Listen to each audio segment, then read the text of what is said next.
Welcome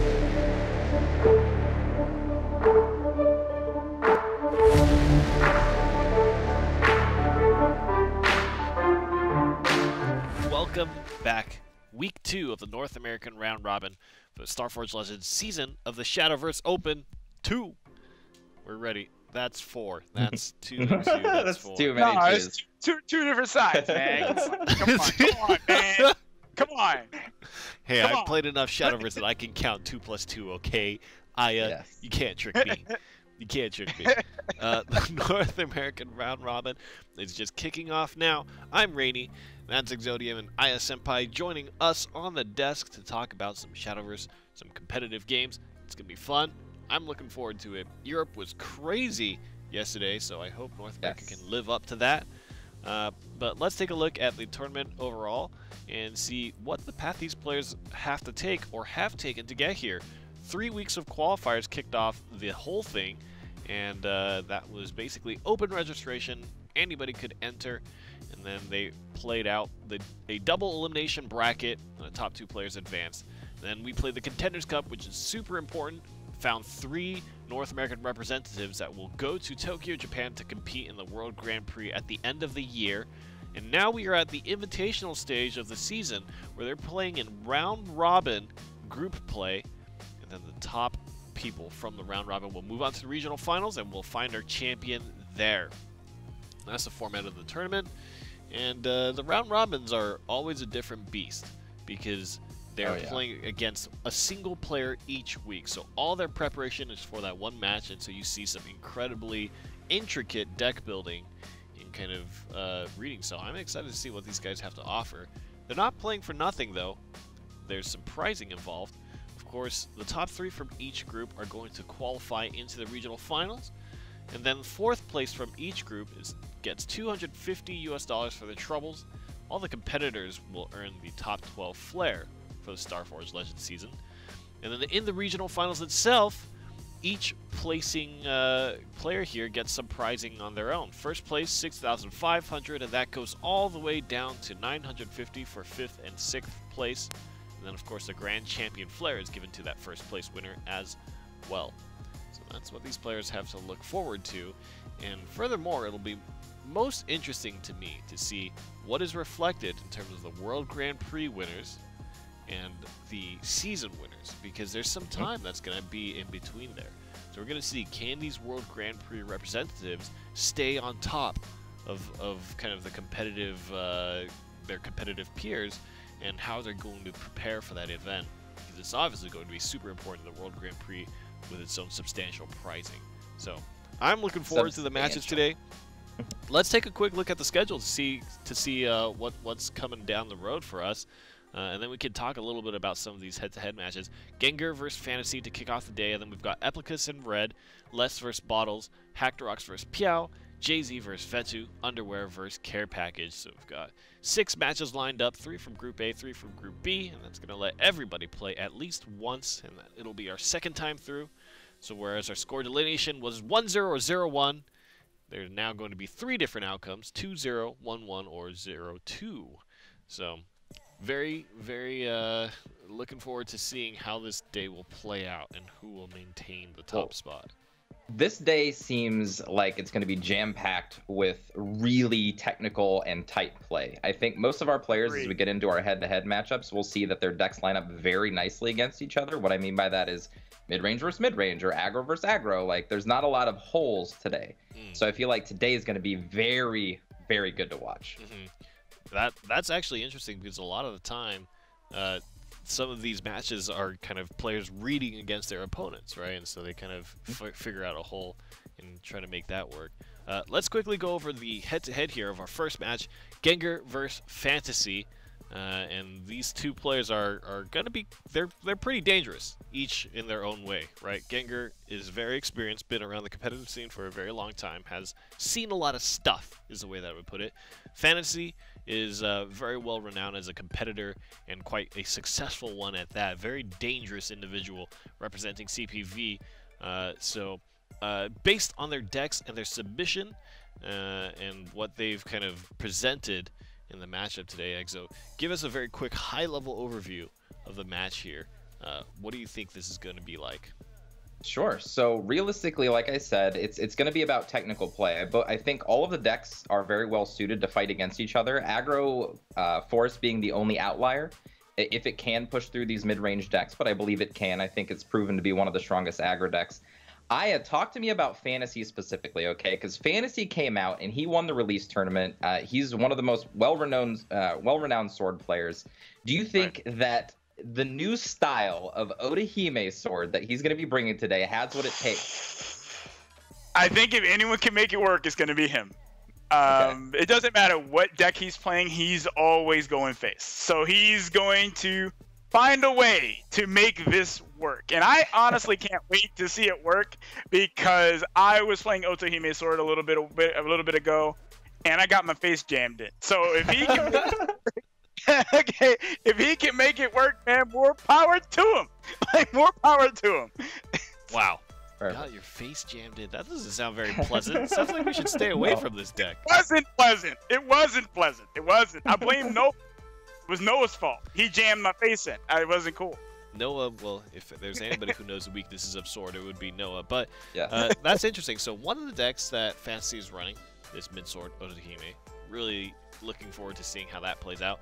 But the other one is going to be Burn Root, and we've talked about this deck quite a lot. Let's take a little bit more of an in-depth look. Can you talk to us about this deck overall, and specifically the card that we're looking at is going to be Master Mage Levy. He's kind of been a staple to the deck since he was released. Talk to me a little bit about this card and how it fits in. Alright, so what Master Mage Levy does, he's a 6-play.44 that has Fanfare, deal 3 damage to an enemy. If you have an Earthright Sigil in play, he can deal 3 damage to all enemies instead. That means he can clear a board and still burn your face. And that fits perfectly into the Burn Rune strategy, because the Burn Rune strategy is exactly that.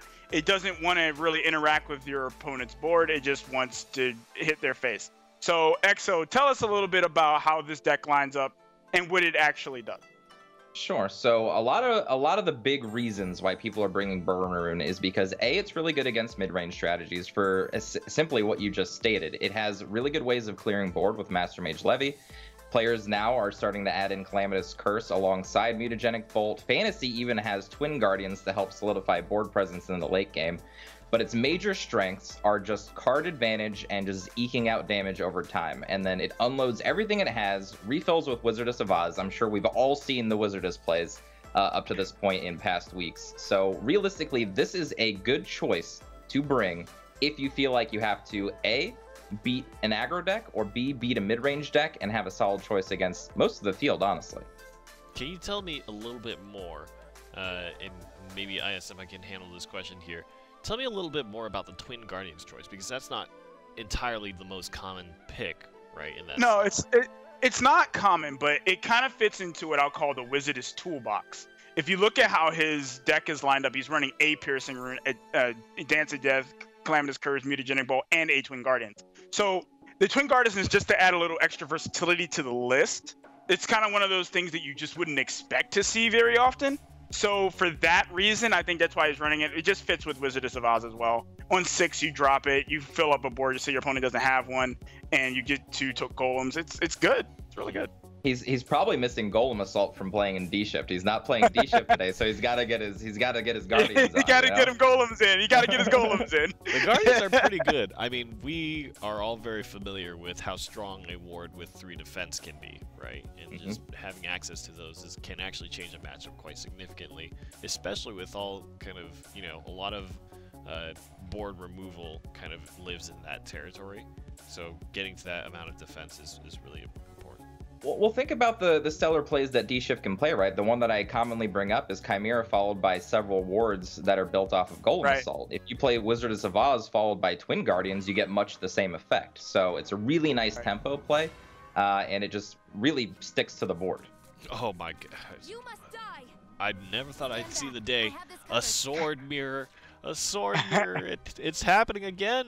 All right, based off these starting hands and the particular sword decks that each of these people are playing, because it's a little bit different here, how do you guys think this matchup will play out? Who's got the upper hand? Wow. Well, that's going to come down to Odahime, right? So talk to me. Yeah. You've played mid-sword matchups a lot. What do you feel like really are the cards that you're looking for, and how you want to play this matchup? All right. Well, Otohime is certainly a card you want in the mirror. Sword has a very difficult time, clearing full boards unless for some reason they're running Cyclone Blade, or they have like a bunch of really cheap rush followers they can use to trade. But other than that, like Sword has a really difficult time clearing boards. So Otohime is actually a really strong card in the matchup. And as we see, Fantasy's running he's running just cards that you just never see anymore. That's true. That's true. We talked about Envy and I talked about Aurelia yesterday, and she was talking about how good it used to be, but just it doesn't have a place anymore. Fantasy, of course, is opting to play her. Why do you think Aurelia is back? That's actually a card I have a question about. Why do you think you would play that card? Well, he's also playing Gwaine, but let's actually address the Aurelia question. The reason I think Aurelia is coming back is because the game is kind of becoming more board centric again.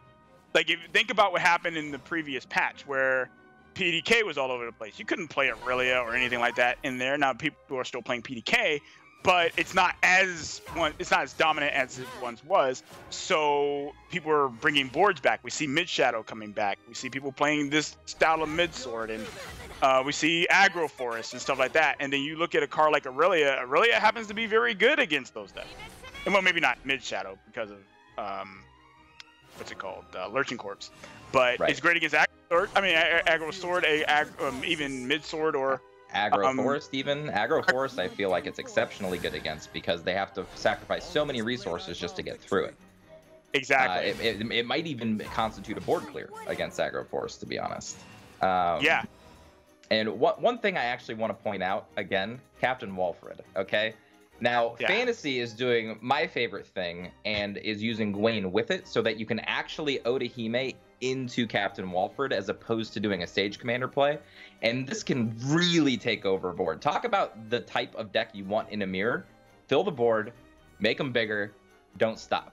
You know what I mean? Yep. And I think that's exactly what Fantasy built, and he read that he was going to be playing against other mid-range decks and even possibly Sword in Gengar. All right, so first off, Fantasy just a little bit of a pump. I think he's really happy about his hand.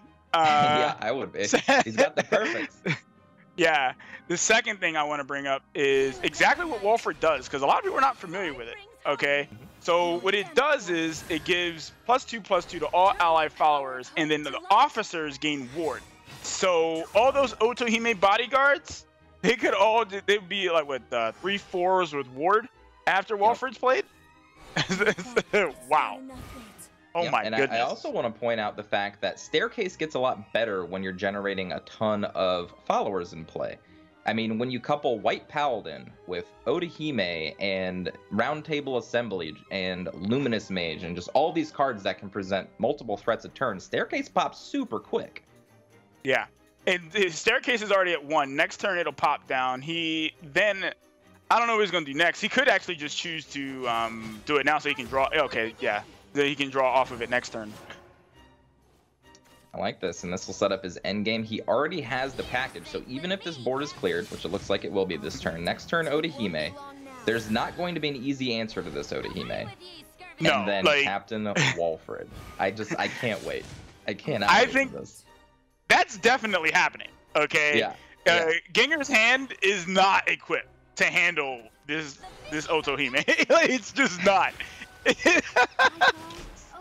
The funny thing is, too, technically speaking, if there wasn't an enhanced cost on Staircase, because of the cost reduction on Gwaine, you can do a lot more things. Like, he had access to one other play point this turn.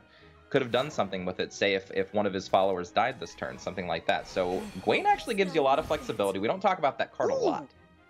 So This is incredible. So he played Roundtable Assembly, got Mars into White Paladin in the right order, mind you. Yep. Okay, he got it in the right order.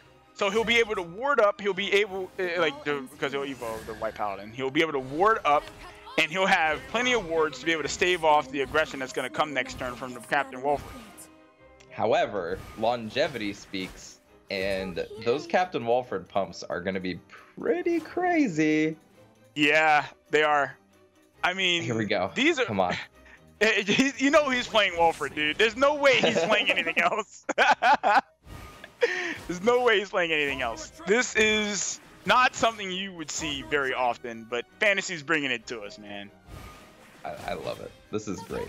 This is exactly what I'm talking about. So Fantasy's actually taking the extra step in playing Gwen that we haven't seen in the past. So we saw Captain Walford kind of make a splash yesterday as a 1-of, but when it's a core essential part of your strategy on top of Otahime, Gwen bridges that gap of it costing 8 because it's a commander, reduces it down to 7 so you can play it on curve. So it makes this play super powerful. Now, this is pretty interesting to me. Now we see that it kind of tables are turned a little bit. Gengar has a really nice board. He is going to have to trade with that Otohime's bodyguard, and I know he doesn't want to do it with the Mars. Right. Yeah, no, he's just, I don't want to do that. I really don't. So it looks like the Storm might be taking a little bit of a trip to the, away, gone. No, he is. Said 7-5 still left in play. So yeah.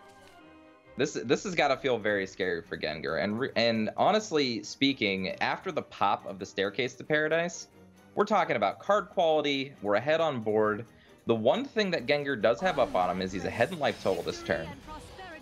So if he can propel that, especially because he's got 2 Fangblade Slayers to kind of push him kind of into that Albert range, if he can find an Albert in a short amount of time here to actually eke out a win here.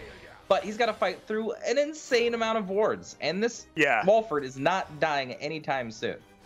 No, I don't know how he plans to kill it. I don't see how he can. He can use this to take out the Aurelia, but like he's still got to eat through. Mars Clash is still on that 1-2. Never mind. Okay, so there is still a way. Right. That's that. You're right. You are 100% right. So he will be able to eat through this ward, and he will be able to take out the Walford, but not without giving up a lot to do it. Right, and it's kind of weird to be in a position as Sword where you're ahead, but you have to play reactively, right? Like he's got an 8-point life lead, but he's got to trade. He can't really afford to just forgo everything else. Now, let me ask you a question. If you're Gengar, are you really considering going face here? You know what? If I'm thinking like my opponent's got the card advantage on me, and I really have to find a way to eke out this win. Yeah, maybe the only way I can find a win here is by getting full advantage out of these Fangblade Slayers and realistically just top decking an Albert in a timely fashion and just hope he doesn't have a ward to stop me. So I think going face there is a proactive play and I like it. I think he realizes the spot he's in. Well, he's in a really bad spot right now because there's another ward. There's another ward. And there's plenty more where that came from, yeah. Yeah, this is Ward Sword 100%. Now, he can kill the Walford. He can kill that. A perfect draw. Whole Soul swing right here. Perfect. Yeah. So he can kill the Walford and he can play the Fangblade Slayer. But, I mean, there's an Albert sitting there. There's still more wards. Yep. Now, what's interesting is that, well, okay, there wasn't an easy way to deal with this Fangblade Slayer, but now Fantasy with the top deck of the Whole Soul Swing has an answer to it now. So this is where it gets interesting. Now, we've been seeing, and I kind of want to touch on this. We've been seeing a lot more Whole Soul Swing recently, a lot less of Shield and Flame. You know, why do you think that is? It's honestly just for board presence. I think that players are realizing that this is a more mid-range metagame, and if they're not eking out every single point of value they can get in their matchups, they're just falling behind. And yeah, Fantasy's card quality, the amount of boards, just shoving Gengar down into the little sword hole of not drawing anything that can deal with massive boards like this. But back to the point, it's just that it's value. You need value now. If you're not generating value, you might not, like, your Whole Soul Swing is going to be a lot better against Aggro Force, for instance, right? And, whereas, you know, Shield of Flame isn't. It's going to clear off a fairy, and then you're going to be left with nothing behind it. So it's just a value game. You need to be there. I know it's kind of weird because dealing 3 versus dealing 2 is a big deal, especially with the outlet of being able to deal 6 with it. But I think you just need the early game advantage right now. That's fair. Now, the last game played out pretty much the way we said. You know, Otahime really took over the game, and that was it. Like, your Sword Mirror, is like Otehime, how do you deal with it? And then all the other stuff we played. But now we've got Shadow on fantasy side against the sword list, and historically, you can correct me if I'm wrong, historically Shadow's done pretty well against mid-sword. Historically, very well, yes. And the reason that is because it presents bigger boards, just like we saw Fantasy do last game, that Sword really can't answer all the time. When you couple Prince Catacomb with a full board of, say, Chimera tokens, or just, Skull Beasts and whatever else is lying around, Sword will try to trade into that, but more often than not, it has to go around it. It has to deal damage past everything because it can't effectively trade with the board and clear it off. And then that's where Ektar comes in and just kind of takes over the game. Okay, so right now, Belinus has proven itself to be really good. I'll be one of the first people to admit that when I saw Belinus, I was like, whatever. But it's been shutting me up a bit. Like, Belinus is a really good card. I think it's perfect for Shadow. It gave it this, so before Mid-Shadow had to choose between Dark Conjurer, Lesser Mummy, throw in random X 2-drop from Shadow just so it can fill out its 2-drop curve. I think Belinus fits right into the playstyle, and it gives you that little bit of extra advantage that it didn't have in the 2-drop slot. So I think the card is awesome. That's fair. I mean, again, I've kind of come around. I looked at Belinus, I was like, all right. And then everyone's like, I'm going to be playing Belinus in my list. I'm like, why? And then now I know why. Simply, it's just better than playing a Dark Conjurer on turn 2. Or a Lesser Mummy, or you name it. Like I said, Random X Shadowcraft 2-drop, it is probably better on turn 2 than all of them. Mm-hmm. Now, I mean it is. I don't think Ginger's in a particularly amazing spot right now. His hand's not looking particularly stellar. He doesn't really have a lot of options. You don't really want to play. Mars feels really bad when you're playing against Mid-Shadow because it's just gonna die. It just dies. However, this top deck Luminous Mage feels really good. He didn't have a great play, but I think he drew into one. Yeah. Alternatively, if he hadn't drawn that Luminous Mage, would you have considered just, playing Albert? Or even, no, I think this turn would have been a Mars Veteran Lancer and possibly Evo the Mars. Well, actually, you know what? That would have generated enough shadows for Soul Squash to become active, so no. Can't do that. So probably just Mars and Veteran Lancer, and that's it. And then just pass. Mm-hmm. So this plays around Soul Squasher a bit. Which he just drew. How about that, right? Perfect. Right. Honestly, on cue. It's not even a bad play here. You can clear the entire board. You can set up a turn for Prince Catacomb next turn. This is a good board for Ceres as well.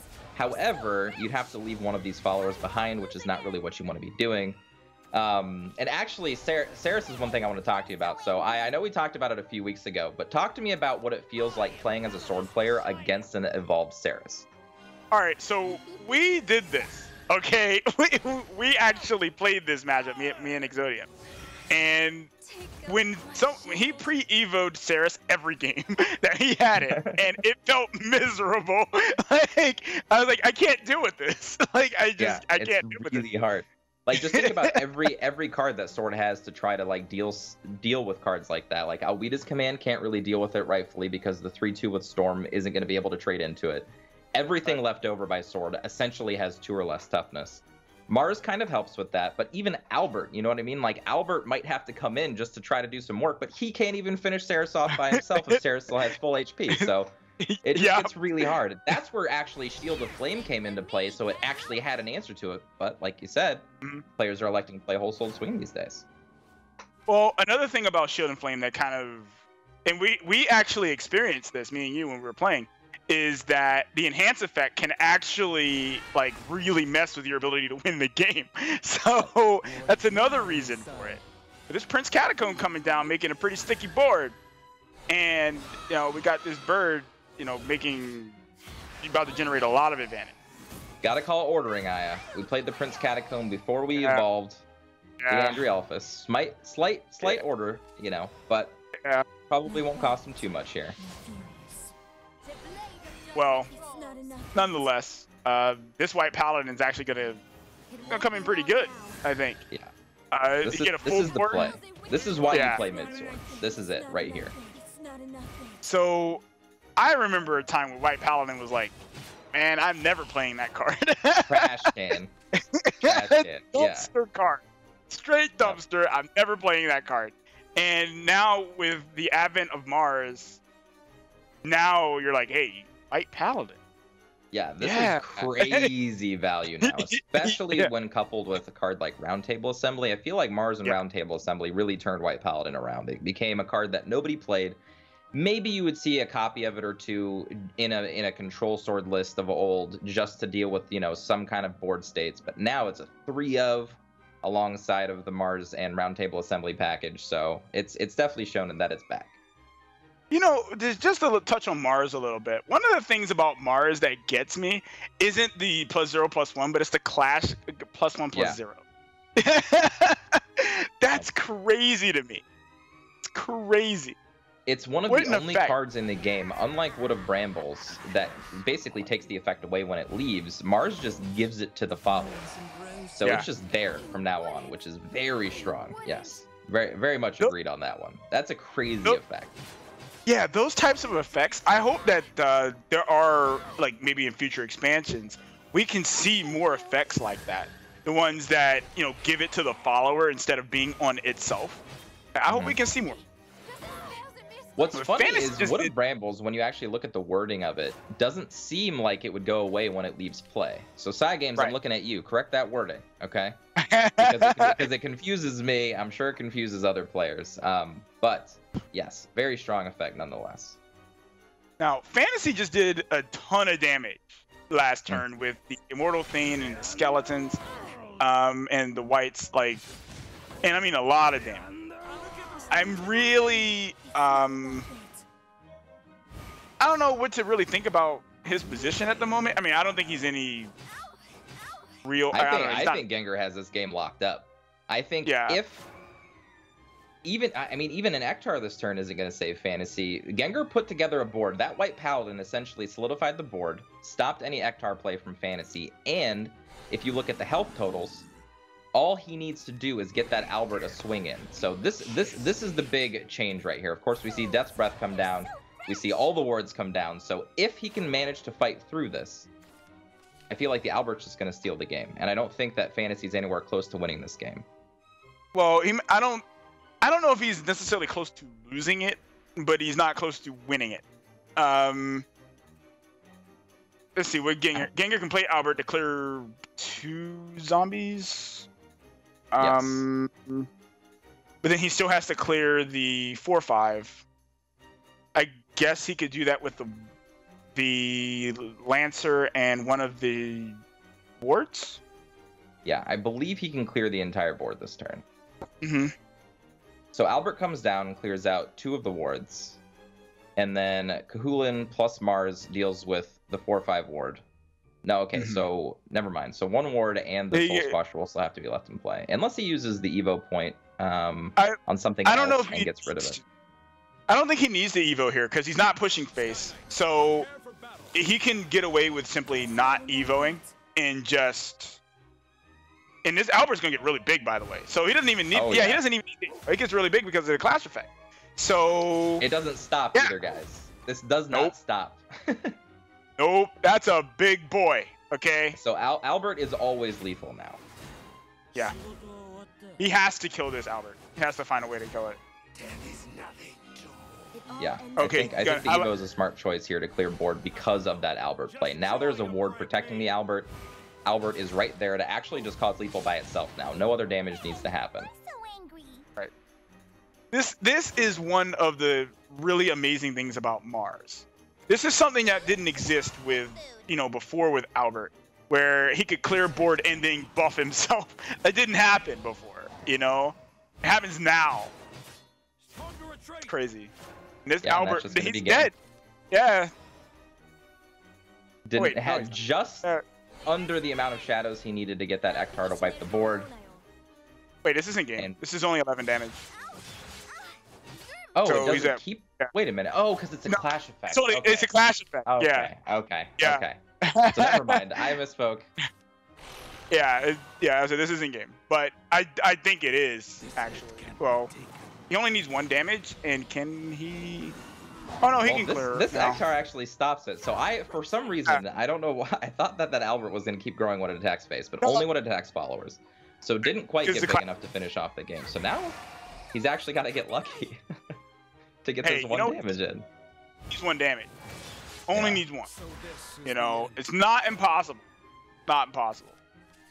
That's not it though. That's not 1 damage. I'm sorry, Ganger. I thought you had this in the bag. I completely forgot. Clash, not just attack. Yeah.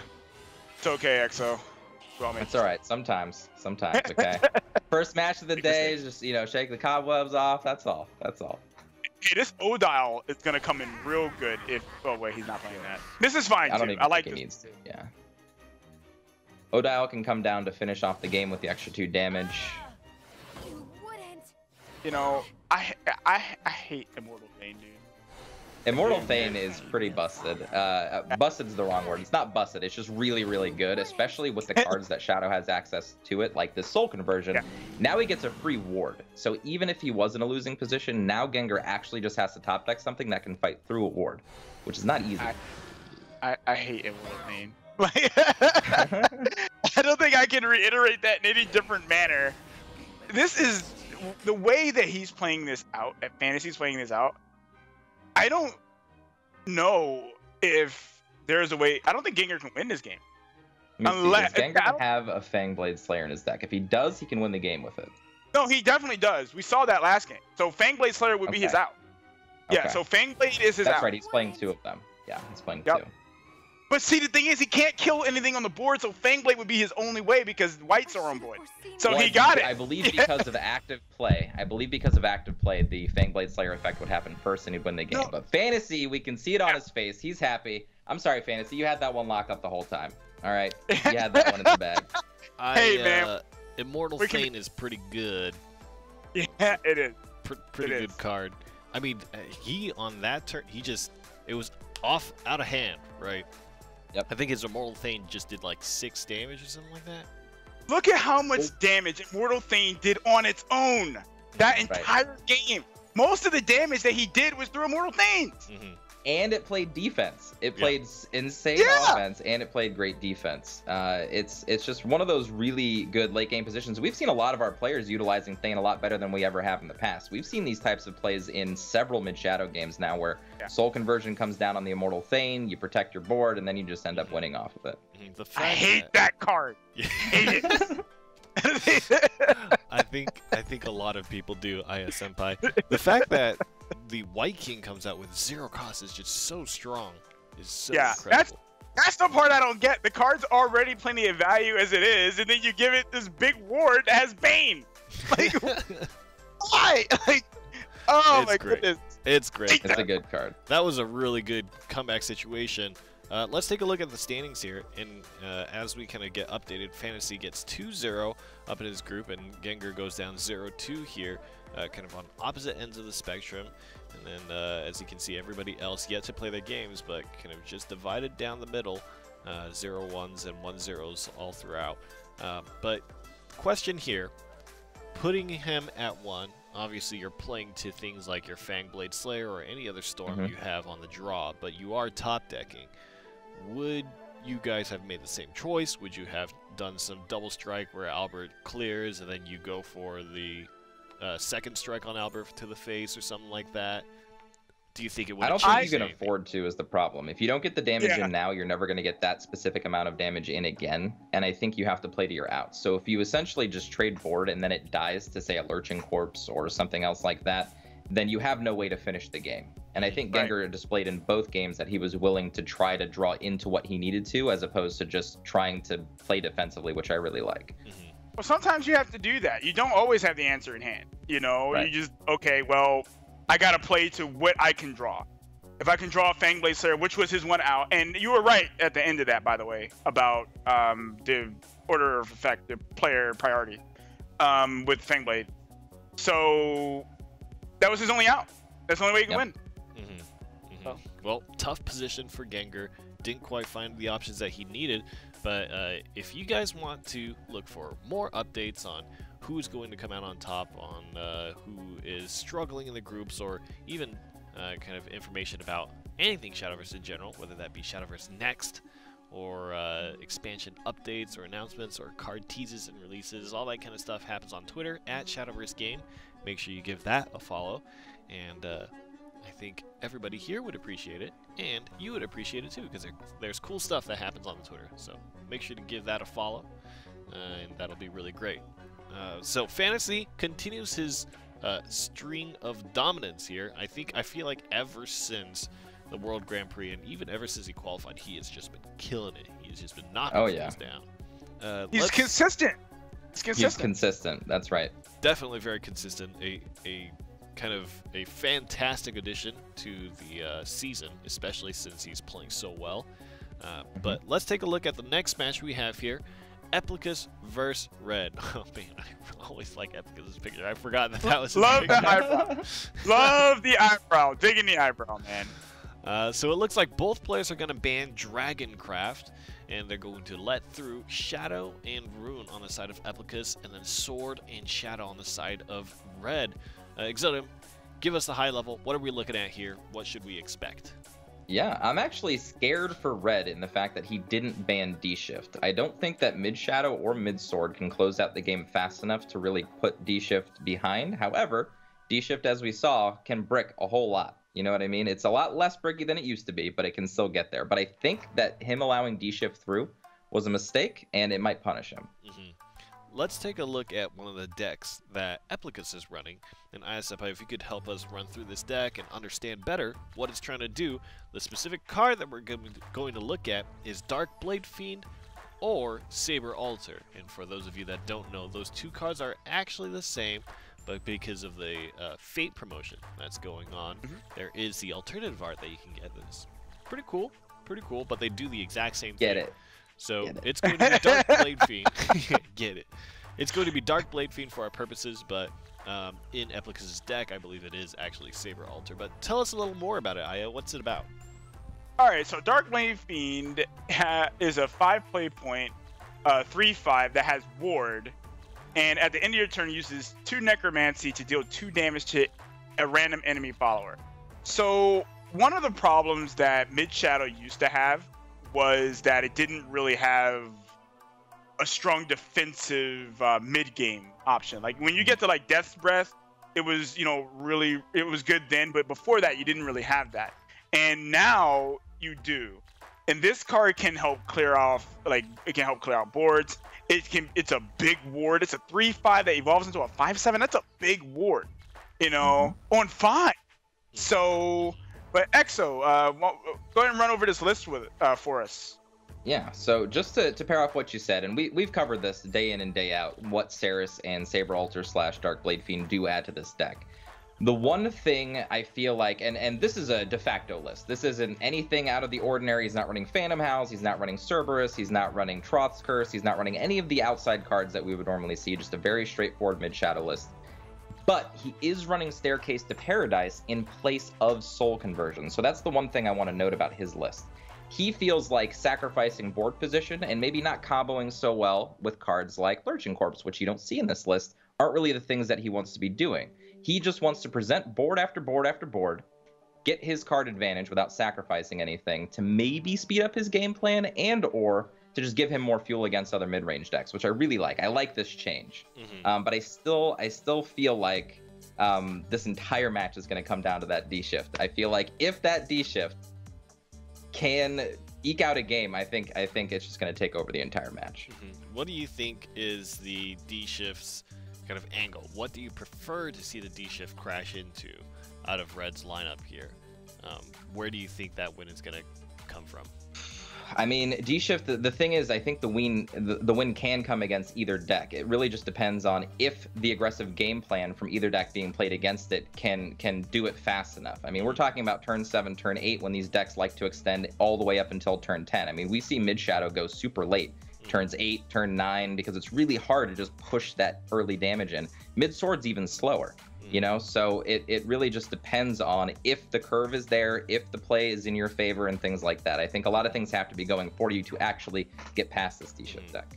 As the game gets started, tell us a little bit more about Red and his lineups and how you project his success here. I feel like Red has kind of been very true to kind of what he feels are the most consistent and meta decks, and he's a big advocate of playing what's just strong, and the strongest answer to that, he's not taking any chances, right? He doesn't try to do anything super out of the beaten path, right? Well, his list, his dragon list is really interesting. It's got Dragon New Princess in it. Like that, it's been a long time since I've seen that card. For people who don't know what that actually is, as fanfare, do 3 damage to a follower if Overflow is active for you. It's been a really long time. Exo, when's the last time you saw that card? The last time I played it, because I like that card. When was the last time you played it? In fact, it's so scary, in fact, that it got banned out. But the last time I played it was in OTK Dragon, when I wanted just more small. This was before the expansion hit. When I wanted more small followers to just deal with the board, so that I could extend my game plan into the later turns and actually finish off with the OTK combo. So, but outside of that, it's a good answer now to new PDK because it only has 3 defense. Yep. And then the sword list he's running just looks pretty. He's got Sage Commander and wow, okay, so he's running Otohime's and all that. Yep. So, yep. Otohime is back, baby. And then of course there's, the Shadow, which is just mid Shadow. Nothing really. It's par for the course. That's kind of the talk day right now. That's why we're seeing Odiles come back. I believe maybe even Ancient Lion Spirit's going to make a comeback in some of the Haven decks because Shadow is just ever present again. People have decided that this is just the deck they want to have in their lineup because it's solid across the board, and I can't really hate on them for that decision. It really is just that. It's a consistent deck that tends to do very well. Okay, Red's happy about something. I don't know what, but he's giving thumbs up and okays. I don't know what's going on over there, man. He's got Andriolphus into Bone Chimera into the Prince Catacomb, and then he's got Odile on the play to clear boards. So I think he really likes his initiative style of position this game. Well, that Bone Chimera is gonna definitely get some value, especially if he doesn't kill it, which I can't imagine he wouldn't do. Eplicus, I mean. Can't imagine that he would just let that sit there, and although he is giving Prince Catacomb more targets, and that's something he has to consider. I don't know. Like, you're the mid shadow guy. You tell me. This is clear Andriolphus. Just try to clear off what you can clear off. You never really want to clear into Bone Chimera unless you can clear off most of what happens after it. That's fair. It's a really tough card to play around, right? Because you have to consider Prince Catacomb. You have to consider these things. So. It's just hard. But again, I think Red's just going to press forward with his game plan, pop it, play the Prince Catacomb, get his advantage. And then this is just kind of the battle that Mid Shadow goes through, right? Bunch of skeletons versus bunch of skeletons. Who can last longer? Right. Lyriel coming down, or is a draw. Now, do you think he plays Lyriel? Does he play Saris? Like Saris, the thing about Saris is that he won't actually be able to trade, or rather Red won't be able to trade into the Saris. So is that an option, or it depends on what he wants to do with this Bone Chimera. So I really feel like trading is an option here, kind of risky because it just provides more shadows. Saris would have been a play if I went face with the Chimera because it would have forced my opponent to attack into it to generate the fourth shadow to make a Soul Squasher good. But if he plans on trading, then Lyriel seems like the more optimal play. That way you can save Saris for a better board. Okay. Well, we do see that his staircase is at 1 now, so next turn, more than likely, I don't think Red's going to leave up this board. Next turn, more than likely, that is going to pop. He's going to get to draw 3 cards. Staircase, obviously, being a fantastic card, and Eplicus also having an animated one. Yes. Always good to point out the animations, because the animations in this game are great. Yes. But this is exactly what I'm talking about. This was, instead of soul conversion, he isn't down a follower in play. He's on the draw, so he actually has to maintain board control as well as he can. Staircase helps you do that so much more than soul conversion, because you don't have to sacrifice that board position. And now he's going to draw a lot more cards than soul conversion could have possibly drawn him. So I really feel like I like the direction, especially if you feel like you're going to be fighting a lot of long game type battles.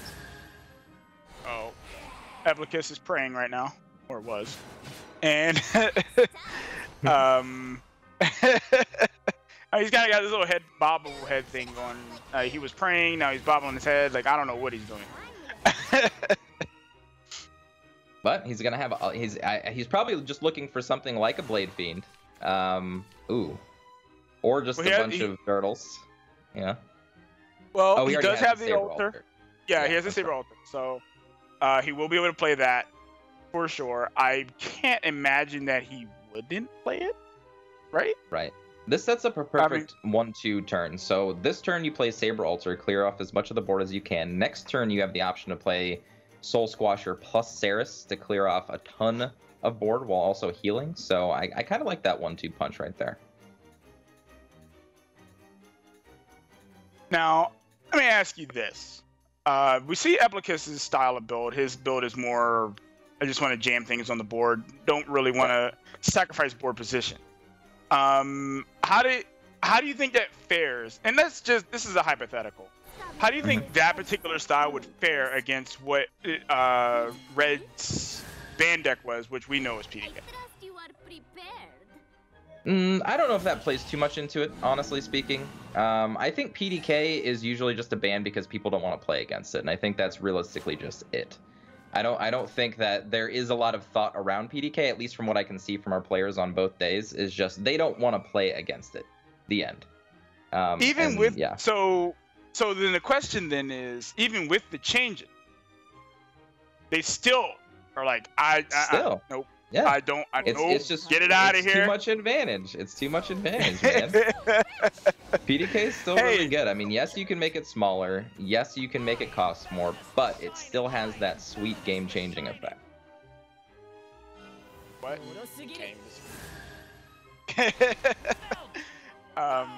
It's incredible that a lot of people, and I remember this specifically. A lot of people were like, "Man, this deck is dead," and we're still seeing it.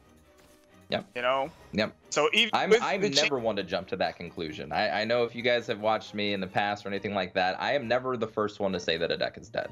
I don't think a deck is dead until it has been fully flushed out and you just can't play it anymore.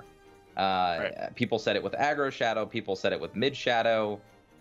Believe it or not, people did say it about Mid Shadow at one point.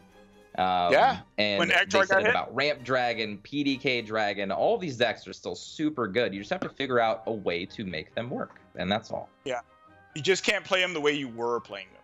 Exactly. It takes a mental shift in, okay, this is what the deck did do. This is the turn it did win by. These were my options. Now what can I do with it? And once you rebuild it, it's good. I mean, look at Odahime, a card not played ever, and now we see it running rampant again. Much to my surprise, anything can work in the right context. Much to my surprise on the Otohime comment. Right, same. It's just like, wait, people are playing that again? You know, if you plan to ban out Dragon every single match that you play, Odahime Sword seems just fine in this mid-range metagame that we're looking at. The reason I say that is because cards like Breath of the Salamander and Bahamut will still break through anything that you're possibly trying to do with these types of sword decks, but if you ban it out, you don't have to worry about it. Right. Eplicus probably running down time on his turn because he was sitting there for quite a while trying to figure out what he was going to do. I mean, I guess it was a pretty difficult decision, though, like Red sitting with a full board. Right. He did just draw another Soul Squasher. Oh, so nice. So nice. Red's talking to himself. He's like, oh yeah, baby. Got that Soul Squasher. Feels good. He's like, how am I so lucky? Red is sweet talking his deck. That's exactly right. Oh baby, you're so fine. Thank you. Oh, Miss Shadow. You know how I like it. Give me that Soul Squasher.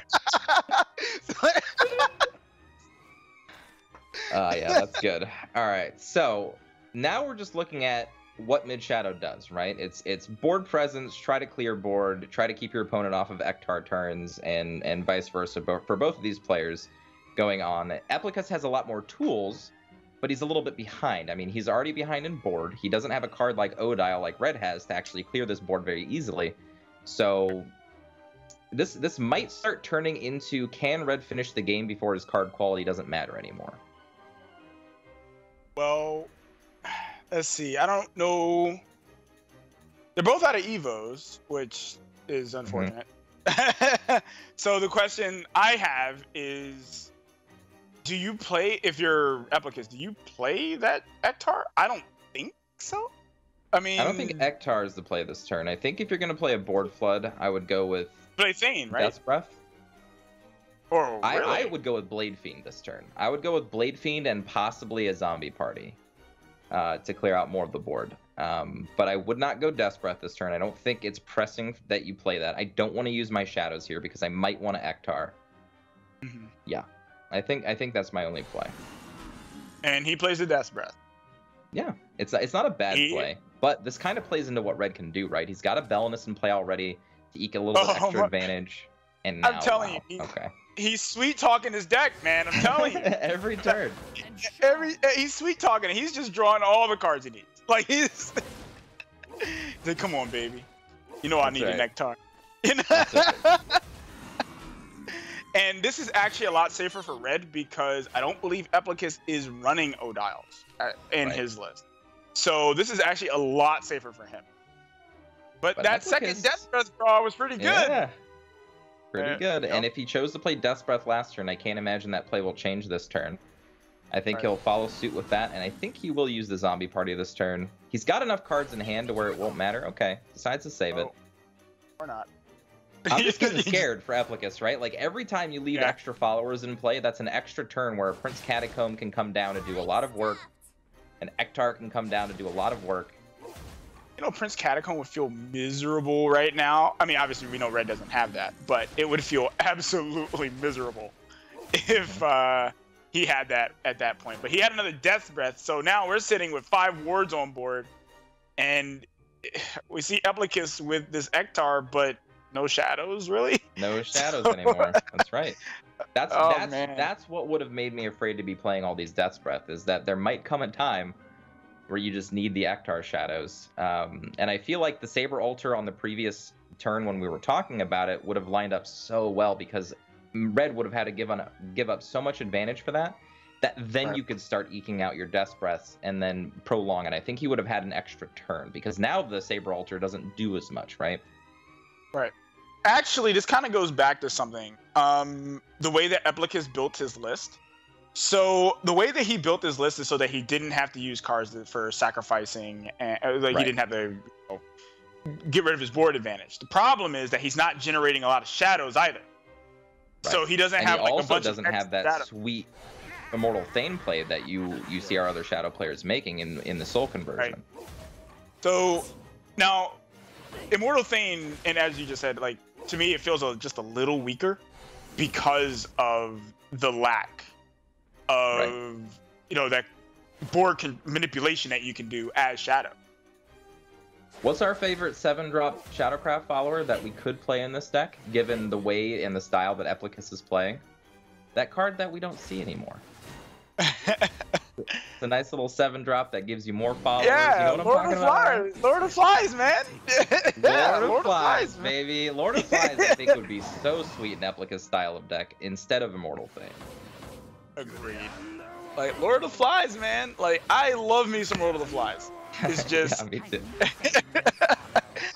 Hey, man, someone bring Lord of the Flies to NGE, please. That's right. Play a deck like Eplicus, but instead of using cards that might not necessarily work with the deck, use cards that just extend your game plan. I'm not saying it's the right choice. I'm just saying Lord of Flies is pretty sweet right now. Yeah, I would like to see some Lord of the Flies, man. All right, so this kind of goes back to exactly what we were talking about the shadow count. This White King is just going to be chilling in his hand for a little bit. But we do see Red is really out of cut. That's what I was talking about, and what I thought the game was going to come down to. Can Red finish the game? Because Eplicus has card advantage, and that's it. And now we see that Red has to be in top deck mode every single turn for the rest of this game because he couldn't close the game out fast enough, and Eplicus still has all this stuff in his hand. Yeah, I don't think he sweet talked his deck enough. No, not enough. Not enough. He drew all of his Death Breaths, though. You know what I mean? He drew Soul Squashers on the appropriate turns. Your deck can't do more than that for you, I think. Yeah. Well, it could have. It just didn't. And and what we see now is we see Eplicus just kind of slowly taking the game. And now, there is a case to be made for Odile. However, the Odette that it puts into play for Eplicus isn't going to be easily dealt with, and neither is, you know, a lot of the rest of the cards on this board as well. This is a rough one. Okay. This game's over, man. Like, I don't think he can do anything. Like, he can't kill that. He cannot kill the Odette that he just gave him. And then of course Ektar. And another staircase run. Yeah, I mean, well, let's see. I mean, you could just play Ektar here and just go. Well, I guess you would have to kill the Odile, right? Like, do you have to kill the Odile? I like this. Yeah, I think you just regularly board clear here. You draw your cards, and then you have 2 Ektars to finish the game with. I think you're perfectly happy with this play. Yeah, well, he's certainly happy. He did a little head rock, you know. Well, that's not what you want to see. That's not what you want to see. Yo, gotta up Red, that sweet talk game, Red. Come on, man. Yeah. I mean, was he cheating on his deck, man? It gave him a bone chimera. Hey, man. Right. That's right. And now Sarah's drawn. This is a very formidable board. Yeah, this is unfortunate. Yeah. I think now, like you said, this is lights out time. I don't know if there's a single card that you can draw if you're Red to come back in this game. Apparently, we're getting a nice view of the top of Red's head. That's right. Nice Sarah's draws, but not gonna be enough. No, because Ektar comes down and thanks for playing. He can play both Sarahs. Anything off the board. Yeah. It just doesn't matter. He's gonna have to go for more draw with Demon Eater and just hope to draw into something. But again, I just don't know what that can be. Eplicus got this big smile on his face. He's taking a little swig or something. Like, yeah. He's like, staircase, bro. Staircase, yeah. So what turned out to be a little bit of a weakness ended up being, you know, a strength in this matchup. Yep. How about that? Well, I mean, it's very clear to understand why. Red had the advantage going into the late game, but Staircase to Paradise is going to give you the edge once you reach it. So because Red couldn't close the game out, now Eplicus has all the card quality in the world to work with. It's hard. It's hard. Yeah. Red's like, okay, I know. I like that, Red. But you know, I think he knows he's dead. But he did the little Ektar motion. You know, this head can't be taken in it. He just, can't be taken. I mean, you haven't seen a Nektar yet. He's been holding cards in his hand the entire game. You have to know it's coming. Yeah, for sure. And now I think Red is in a horrible spot. So Eplicus got a win with his mid-shadow deck and only needs to find 1 win against 2 mid-range decks with his D-Shift deck. Yeah, this is miserable, man. Like, it's one of those things, man, I'm telling you. Like, I know you don't want to play against PDK, but I think you have a better shot with wards and life gain that, you know, mid-shadow has and sword has against PDK than you do against D-Shift, because you can't really fight against D-Shift. You just have to aggress them, and you have to get good draws to do that. Well, now, this used to be a little different before. Like, D-Shift didn't used to consistently go off on turn 7, right? Or turn 7, you know, etc. Turn 8. So it's kind of changed. Because mid decks used to actually be able to, you know, if they got a good enough curve, they could fight against D-Shift. Right. Now it's very different because Magic Owl basically turned everything upside down and just said, you know what, I'm amazing. Use me. People, That's right. People are using it, and it's amazing. Like Magic Owl, man. So here's something to talk about with Eplicus Mulligan as well. So you saw him keep the Insight and the Conjure Golem, and you're asking yourself, you know, why didn't he hard mulligan for something like a D-Shift or something else that he could finally get to in the end game? It's because when you're playing against a mid-range style deck or even an aggro deck, a lot of times you need that 2-drop just to solidify early board position if you don't already have something like a Wind Blast or a Kaleidoscopic Glow. You need something to do. If you're just playing spells that draw cards, it's not always going to work for you. What does that say? What does that say? Insight? I can't. Oh, is he reading is he telling what his hand is? Yeah, maybe. writing down Eplicus's hand. He's like, this is what he's gonna be doing. All right. I like it. You know what, Red? Fix your handwriting, bro. Okay, can't read it. Well, actually, this kind of goes into something a little bit. We could talk about it here since these are a little bit slower turns going on. But when you're playing in like competitive events, one of the most important things, and you can certainly back this up, is taking notes. You know, keeping track of what your opponent has played, and et cetera, et cetera. Like in other games, in this game, there's no card interactivity, but in other games, or rather looking at the opponent's hand, stuff like that, there's no way to do that. But in other games, when you play cards, you look at your opponent's hand, you write down their cards, you remember exactly what they had, so you know what you can play around and what they have answered for you and stuff like that. I find that to be, you know, interesting. That I like that Red is actually doing that. Well, he can't obviously see his opponent's hand, but he is notes, and I like to see that. He writes it down. Notes are great, especially against D-Shift. So a little secret that I'll share with you guys now. Against D-Shift, if you guys count every single spell that they've cast, and you write down every single card that they've cast, you can know just about what they're up to every single turn. And this takes a lot of effort. I'm not going to lie. It takes a lot of mental, you know, what am I looking for? Fortitude. To enable to play your game plan while also understanding what D-Shift can do on any given turn. But if you write down everything, you can know exactly what cost that D-Shift is, or possibly like what the highest maximum it could be. You can write down all of these things and what options they have left to do on their turns so that you can execute your game plan very well against them. I don't think most players, if any players, do this. And I think D-Shift is one of those decks you can do it against. Right. Like, one thing I like to do when I'm playing against D-Shift is, like, when I'm playing a ladder, I can't really sit there and take all the time in the world to figure out exactly what they've done. Of course. I'm not saying for the ladder by any means, please. Right. But I'm just saying general, because I just play ladder. I don't play in tournament, and sometimes a scrimmage, but otherwise, anyway, something I like to do is, and it's just something that kind of happens when you play against the deck a lot, is when you are paying very close attention to what cards they played in the early game, it definitely informs, and this kind of goes along with what you were just saying, but it definitely informs as to what they will play on like certain turns.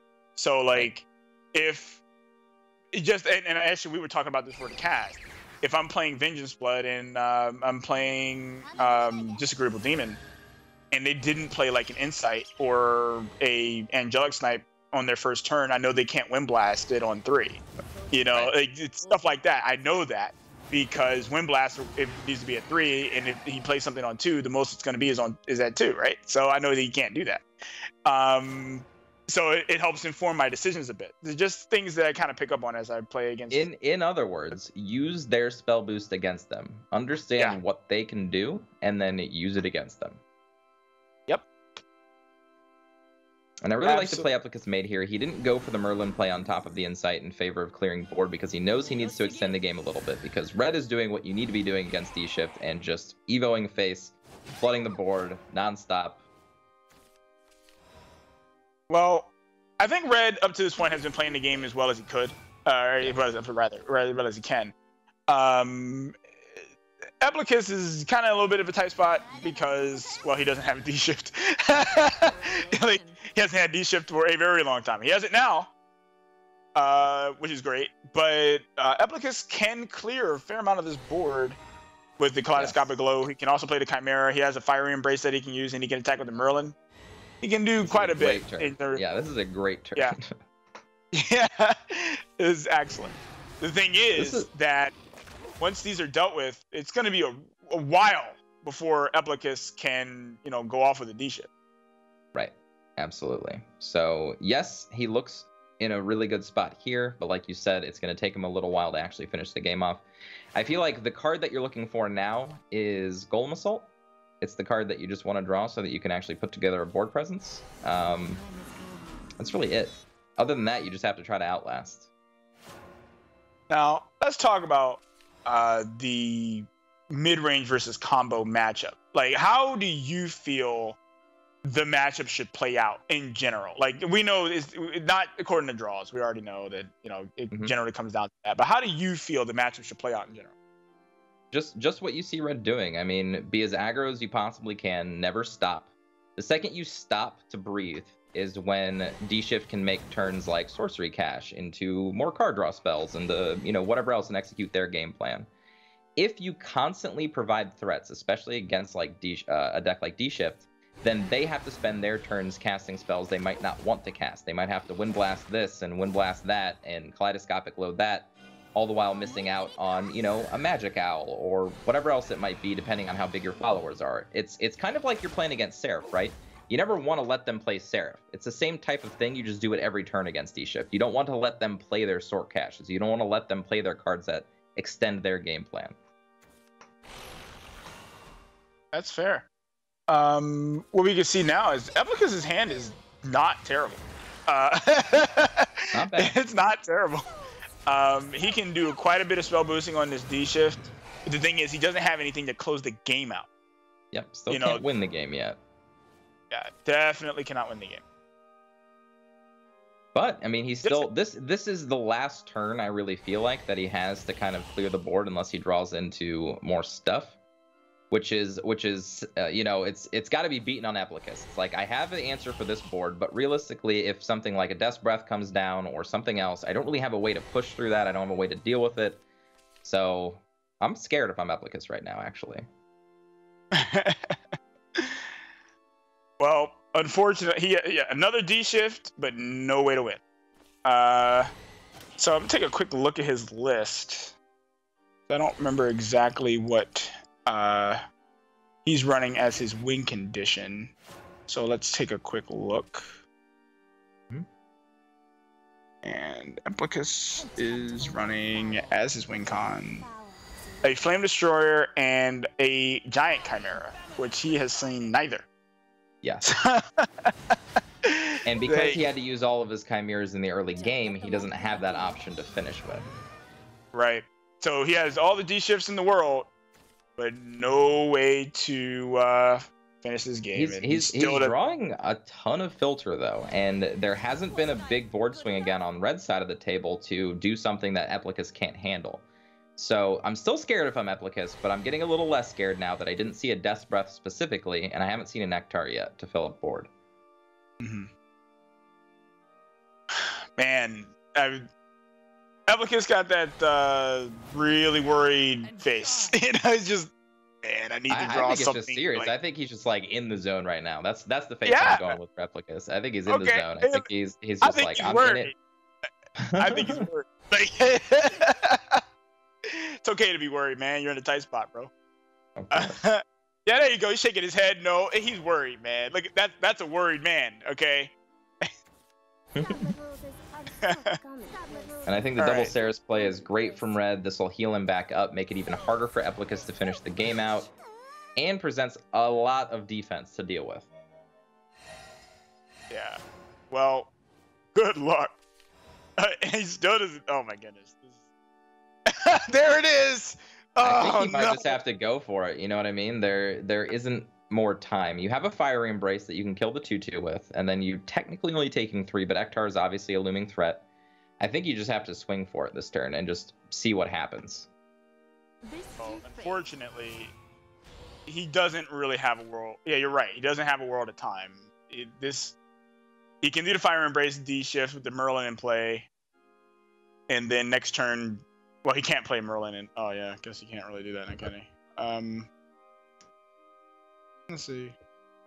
It's just the thing is, like, this is where you have to be. If you're the D-Shift player, you have to think in your head, okay, I'm not going to win this game with my standard combo. How else can I win this game?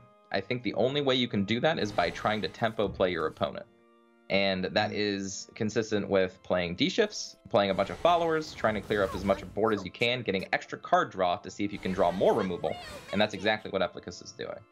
Just so that he can maintain board control, not just immediately lose, and then maybe he can use this second D-Shift to win after he's dealt with this board. You know, D-Shift makes my head hurt, man. It is one of those styles of decks, absolutely. This is why I don't play combo decks, man. I'm like, oh my goodness. Can I get some Tylenol? And now I think he's played it. I think he's played it as well as he possibly can. You know, he's dealt with more of the board than you think he would have been able to if you're red, and he's starting to present a force that looks kind of scary. Well, this is certainly turning out to be a very interesting set of events. This might just be it. With having 2 active Merlins to attack with, this giant Chimera is not growing at a slow pace. No. Well, there's a Flame Destroyer. Is this enough? Is this giant Chimera enough already? I don't think it's enough. It shouldn't be. Nah, it shouldn't be enough. It's not 10 damage. Okay. All right. I was like, there's no way. There's no way that's 10. But see, this is exactly good, it right here. You can't win with D-Shift, right? Outright. So now let's play a tempo game. I'm going to take an extra turn, maybe even 2 extra turns against you to solidify my board position so I don't lose. And now I just have a bigger board than you and you can't deal with it. Yeah, and red just... What does that say? I can't read that, red! You got to use marker, I can't red. read it. You got to make that. You got to make it bold. Did he... I still can't read that. I'll take the GG from it. He said GG. That was a GG. Eplicus played that game amazingly well from the position that he was in. Yeah. Wow. What a game. What a game. Eplicus is ecstatic. Oh my god. He's exhausted is what he is. I feel like the 2 of them came together and they built a home. They got brick and mortar. They poured the cement on, and together with their collective bad drawing, they built a fine house. That was a game for sure. And I believe so. Is Eplicus with the pants in the relationship? You know, I'm not gonna touch that one. I don't know. Pants, no pants, you know, undies, whatever you want. But I believe the paper said incoming Reddit post GG, just as quoted. But okay. What a win from Eplicus, and I believe we have Eplicus on the line right now for a little bit of an interview. Eplicus, how are you? I don't know. How do you think you would feel after that last match? That was absolutely insane. I would be sweating bullets. I don't know how you look so fine and handsome still. I would just be drenched. I think I need a shower, honestly. I am, oh dear, after that. Both those matches, super intense. Props to Red. Those are the games that I play Shadowverse for. Yeah. Honestly, that was great. That was fantastic. Yeah, you had a really tough time. Red was constantly drawing soul squashers on your Ceres play in the first game, and then that last game was just an insane draw for a D-Shift player. That's something that you don't want to see any day of the week, right? No, I was sure I had lost by turn 6. My hand was so dead, I wasn't drawing anything, and somehow defensive shift pulled out. I don't know if anyone else noticed. I had 3 cards left in my deck at the match. Yeah, you were really close to decking out. Incredible win. Tell me a little bit about yourself, Eplicus. You're part of Team Disaster. How did you get into Shadowverse? How did you make your way all the way here to the Shadowverse Open? Well, let's see. I'm gonna try and make this brief because it's kind of a longer story. I actually got into Shadowverse just because I was looking for a game to stream. I had recently stopped playing Magic because I didn't have time to go to tournaments and whatnot, and I just found Steam one day. Thought, hey, might as well give this a try. Took me only 3 weeks to hit Masters, so I got a little bored, started looking to the competitive scene, and that's where I met everyone I'm on the team with now. Well, that's incredible. Well, glad to have you join us. Tell me a little bit more about yourself as kind of a card game player. What kind of archetypes do you like to play, or do you like to be diverse? Is there like a particular pet deck or something that you just really love and really like to kind of pilot to victory a lot? Well, when I first started, it was right at the end of Rise of the Bahamut, after the Piercing Rune nerf, and Daria was the first card I ever opened. I've been using the Daria emblem ever since. I had Tier 1 Daria built within 3 hours of downloading the game because Shadowverse is just so generous with their packs and vials and whatnot. And that's kind of just always been my favorite. I'm always experimenting with Daria, always trying to see if she can come back in the meta. I don't think it's quite her time yet, but she's getting close. Closer. She's getting close. Closer Yeah. for sure. Envy believes Yeah. that Daria is like already here. Envy's also a hardcore Daria fan. I don't know if you share similar thoughts, but I guess close is the answer. Now, here's a real question. Right? You're a Daria fan. You like RuneCraft, but what about Portalcraft? Portalcraft, I am incredibly excited for. We don't exactly know how it's going to play yet, because not a lot of cards have been spoiled, but I very much like the idea of manipulating the cards in your deck. I think Resonate is an incredibly unique ability, and I am so excited to try and play around with that. I messed around with artifacts a lot in Magic the Gathering. I don't think it's going to play exactly the same as here, but if I have learned anything, it's that if you put artifact on a card, it's generally broken. If you feel, oh, got it. We'll take that to heart. Absolutely, we'll take that to heart. Eplicus, for you as kind of a competitor and a player, I mean, you seem to be doing pretty well. You're certainly holding your own in the round robin. Who are kind of the opponents that you're most looking forward to? Red is not an easy opponent to defeat, for sure, so that's going to be a good accomplishment. Are there any other players in your group that you're kind of looking towards as kind of a tough opponent, or is there people that you're very confident in playing against? How do you kind of take the competition? For this group, it's really hard to say. I know the players in my group. I played against them before, not nearly as much as a lot of others in the competitive scene. I don't know. I think I'm just going to take them one step at a time. The only one that particularly scares me, if I had to name one, would be Fantasy. Fantasy has been doing really well ever. I mean, he's going to the tournament in Tokyo, Japan, the World Grand Prix. Any thoughts on that too? I mean, you had a run through the Contenders Cup as well, right? We haven't been able to really talk at all before, but how did you feel about it? How do you feel about your run? Obviously heartbreaking that you didn't qualify, but how was the experience? It was intense leading up to it, for sure. Yeah, it's too bad I didn't make it, but I've still got NGE, so that's something. Absolutely. And there's going to be more in the future, too, so definitely the opportunity. Is that something that you're really kind of excited for, something that you're looking forward to? Oh, yeah, I'm not going anywhere. I'm going to be competing until I can't compete anymore. That's fantastic to hear. I have two more questions for you. One, what is your favorite hobby outside of card gaming? Are you a gamer? Is there something like that you're passionate about? Are you kind of like studying something, or are you working in a particular industry that you really love? I'm kind of a jack of all trades, honestly. There's nothing really in particular that I can think of. I do play a lot of games. I stream in my off time. I've been meaning to do that more often, but honestly, outside of that, it's mostly just Shadowverse right now. Awesome. Hey, what is your stream URL? What is your Twitch ID? Oh, that's just, I use the same name everywhere, so just Twitch username is Eplicus. All right, Eplicus, www.twitch.tv/Eplicus is where you find him. Any words that you want to say, any shout-outs, anybody that supports you, family, friends, any of that you want to kind of give a small word to? Definitely a huge shout-out to my team. Oh, man. I've got a long way to go as a competitive player. Honestly, I don't even know how I'm here, but without the support from my team, there's no way I would have made it.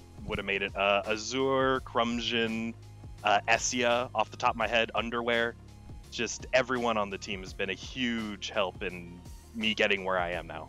Awesome. Well, I'm glad you're here. Thank you so much for taking the time out of your day to kind of talk with us. Very glad to meet you. Hopefully we get to talk more in the future. And absolutely Disaster has been on a tear. So that was Eplicus, guys.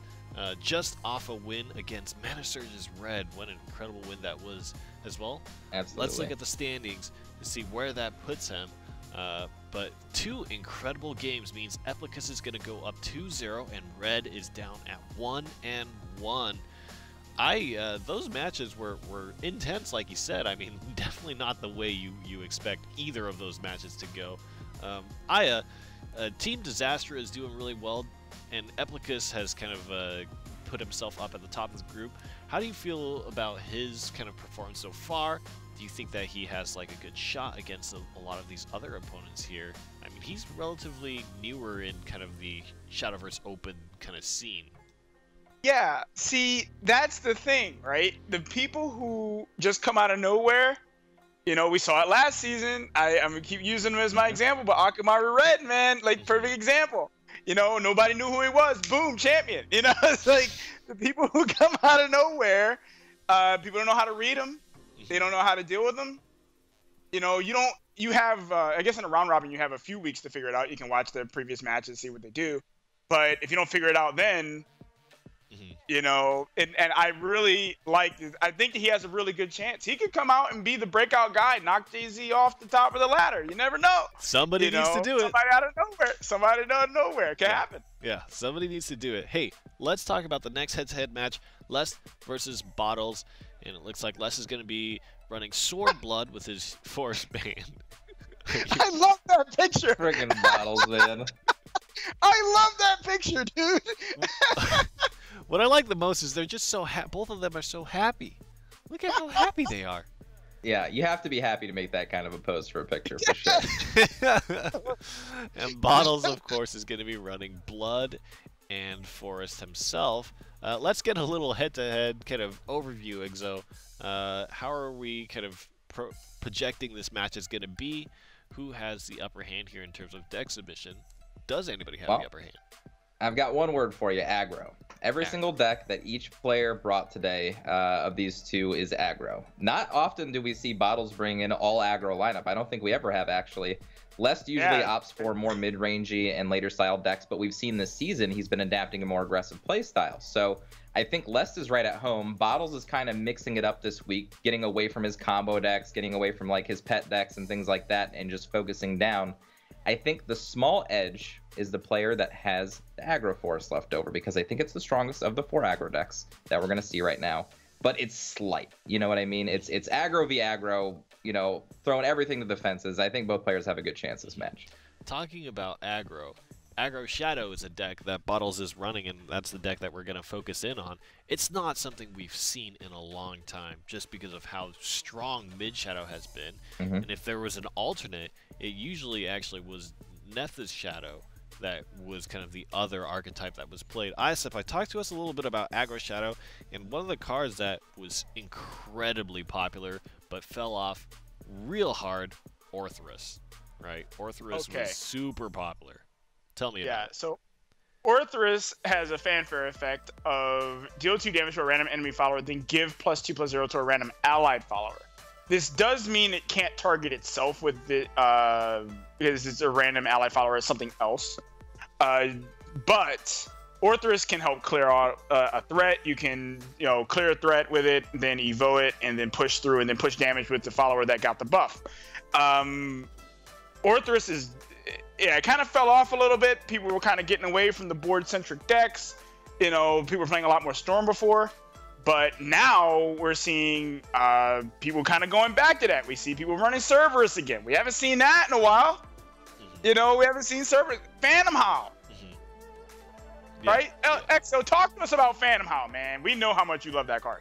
Well, yeah, I mean, I love Phantom Howl. This is the perfect deck for it. Like, when you're running the 3 Cerb, 2 Phantom Howl package in a deck like this, your aim is to win by turn 6. If you draw a perfect curve into Cerb, into Phantom Howl, you can win as early as turn 6 as long as you get your opponent down to 11 by that point, which is very possible with this deck. That's why you play it.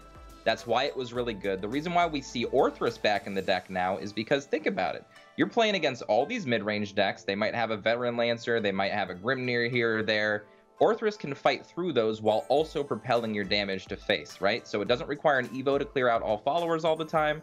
It doesn't. It does the Subbrewer type effect that if you're new to the game, you've come to understand. Being able to clear things out while also using your evolution point aggressively. It does that all in one card at a very early turn on turn 4. So very potent in aggro. Helps you get that extra point of damage in so that you can combo with your Phantom Howl later in the game. Let's talk a little bit about Aggro Shadow versus Aggro Forest. How do we feel like now, Exo, you said Aggro Forest is kind of your pick for an aggro deck to go, and I wouldn't necessarily argue with that, right? It's certainly incredibly potent. There's a lot of reach, and there's a lot of tricks, I feel like, that it can use to get around some of the defensive things that opponents will try to do. Isepai, how do you feel this Aggro Shadow list goes up against Aggro Forest right now? Would you recommend running it? Is there a benefit to using Aggro Shadow in place of that? I think, and this is just speculative, but I think Aggro Shadow can do really well against Aggro Forest. If it curves out well and you land your serve, Phantom Howl, stuff like that, I think you could just close the game out. Storm is the name of the game here.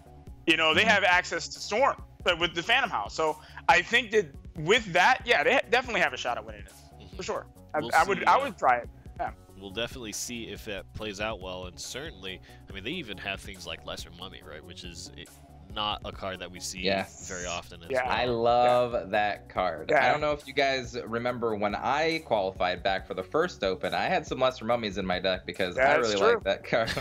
That's true. That's true. Exilium likes Lesser Mummies. Today we learned. But we'll see who comes out on top between Les versus Bottles, and this is interesting. I said my Bottles typically is not an aggro player. What are the lists that he normally likes to bring? What is the big change up here for him? Well, Bottles usually likes to play very slow, sometimes grindy, but also combo like decks. So he plays Seraph. Like we saw him play Seraph so many times in the Shadowverse Open, and I think this is one of the few or first weeks that he's not bringing it. He's just like, you know what? I'm throwing it to the wayside. Let's get it out of here. Let's actually go with something else. And this makes him it's like people couldn't have predicted that because he's always brought Seraph. So this makes him a little harder to read, a little harder. Well, I think that's what Les aimed to do. He brought a triple aggro lineup against Bottles, which typically speaking, that's what you want to be doing against slower people who play combo decks and, decks like Seraph. But Bottles switched up the game. He's like, no, I'm playing aggro, okay? And maybe I have an easier matchup now, which I think he does. Had he had Seraph plus, some random, I don't want to say janky, okay, Bottles, no disrespect, or a deck that just didn't seem like it was complete enough or had enough play testing done to it. I think Les might have just ran away with this game or this match in its entirety. But because Bottles brought the aggro, I think he has a really good shot. Now, I want to actually bring up something in particular about a card that's in Les's hand right now, and that's Spiderweb Imp. In this particular matchup, Spiderweb Imp is an all-star.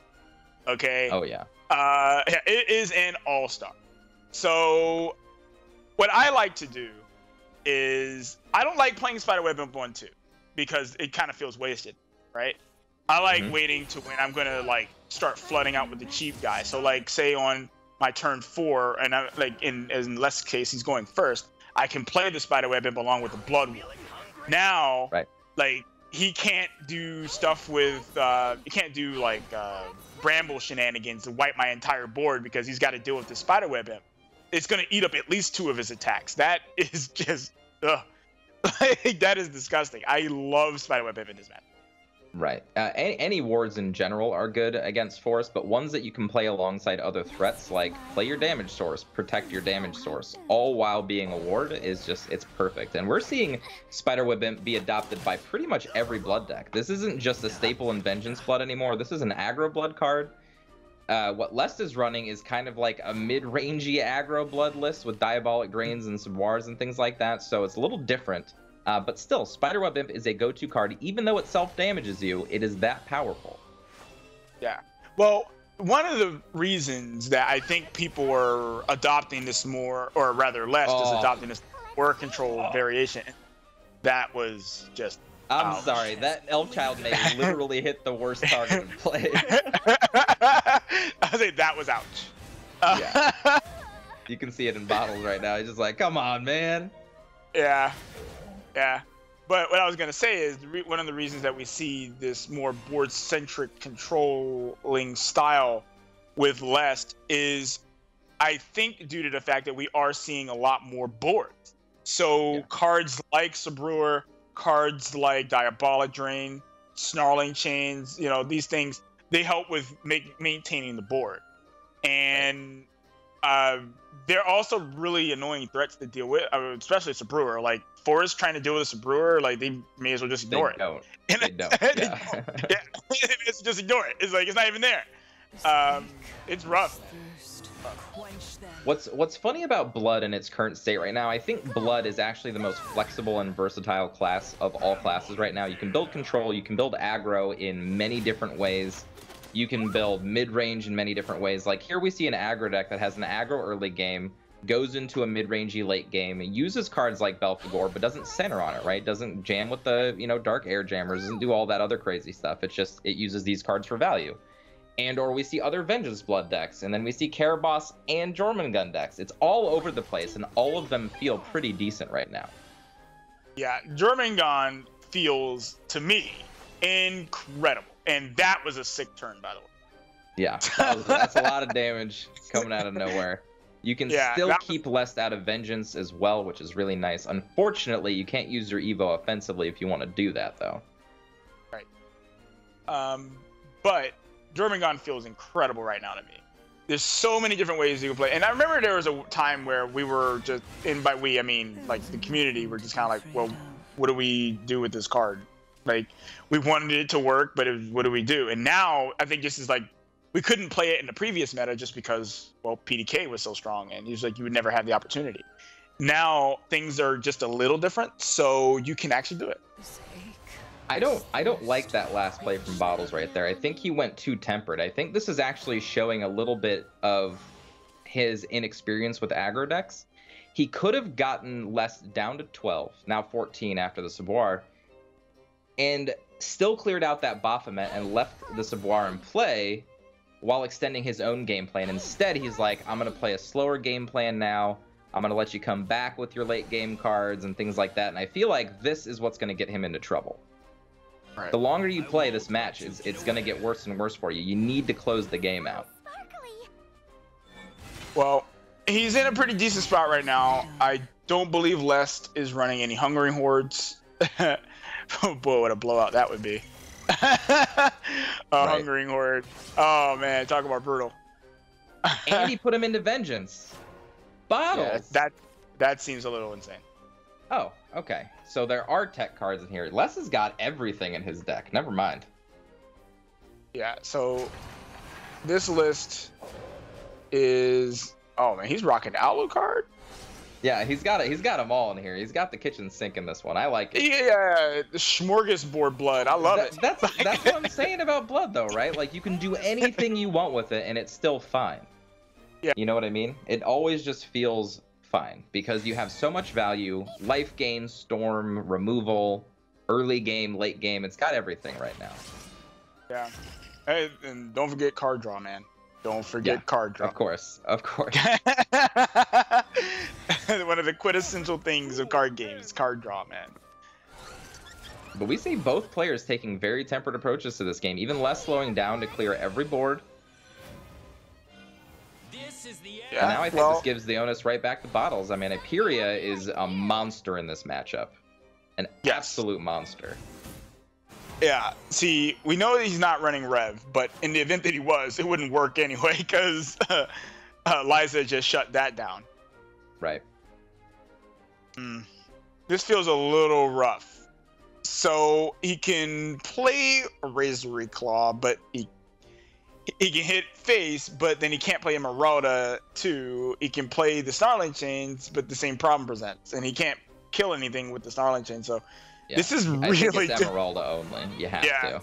Yeah, as it is really difficult, and this is a spot that's really tight to get around. That was an insane draw. What? The second Beetle Warrior? Bonkers. Okay? Bonkers. 100%. Wow. That almost put Bottles into lethal this turn. Yeah. Yeah, Bottles is doing the victory dance, you know. Hey. Okay. And we've got 8. It's not lethal. 11 damage. It's not lethal. Yeah, it's not. We've got up to 12 damage. But I believe he can live. He can live. Yeah, he can definitely live. Can he? It's gonna be hard. Yeah, he can live. He can. So. Oh yeah, he has to full trade and not actually cast either of his spells. Yeah. Well, he can cast the Snarling Chains. Yeah, and I would cast the Snarling Chains. 100%. Yeah, there you go. Yeah, this is scary, dude. This is scary. It's so scary, man. Oh, there it is, my goodness. baby. Oh my goodness. That is gas.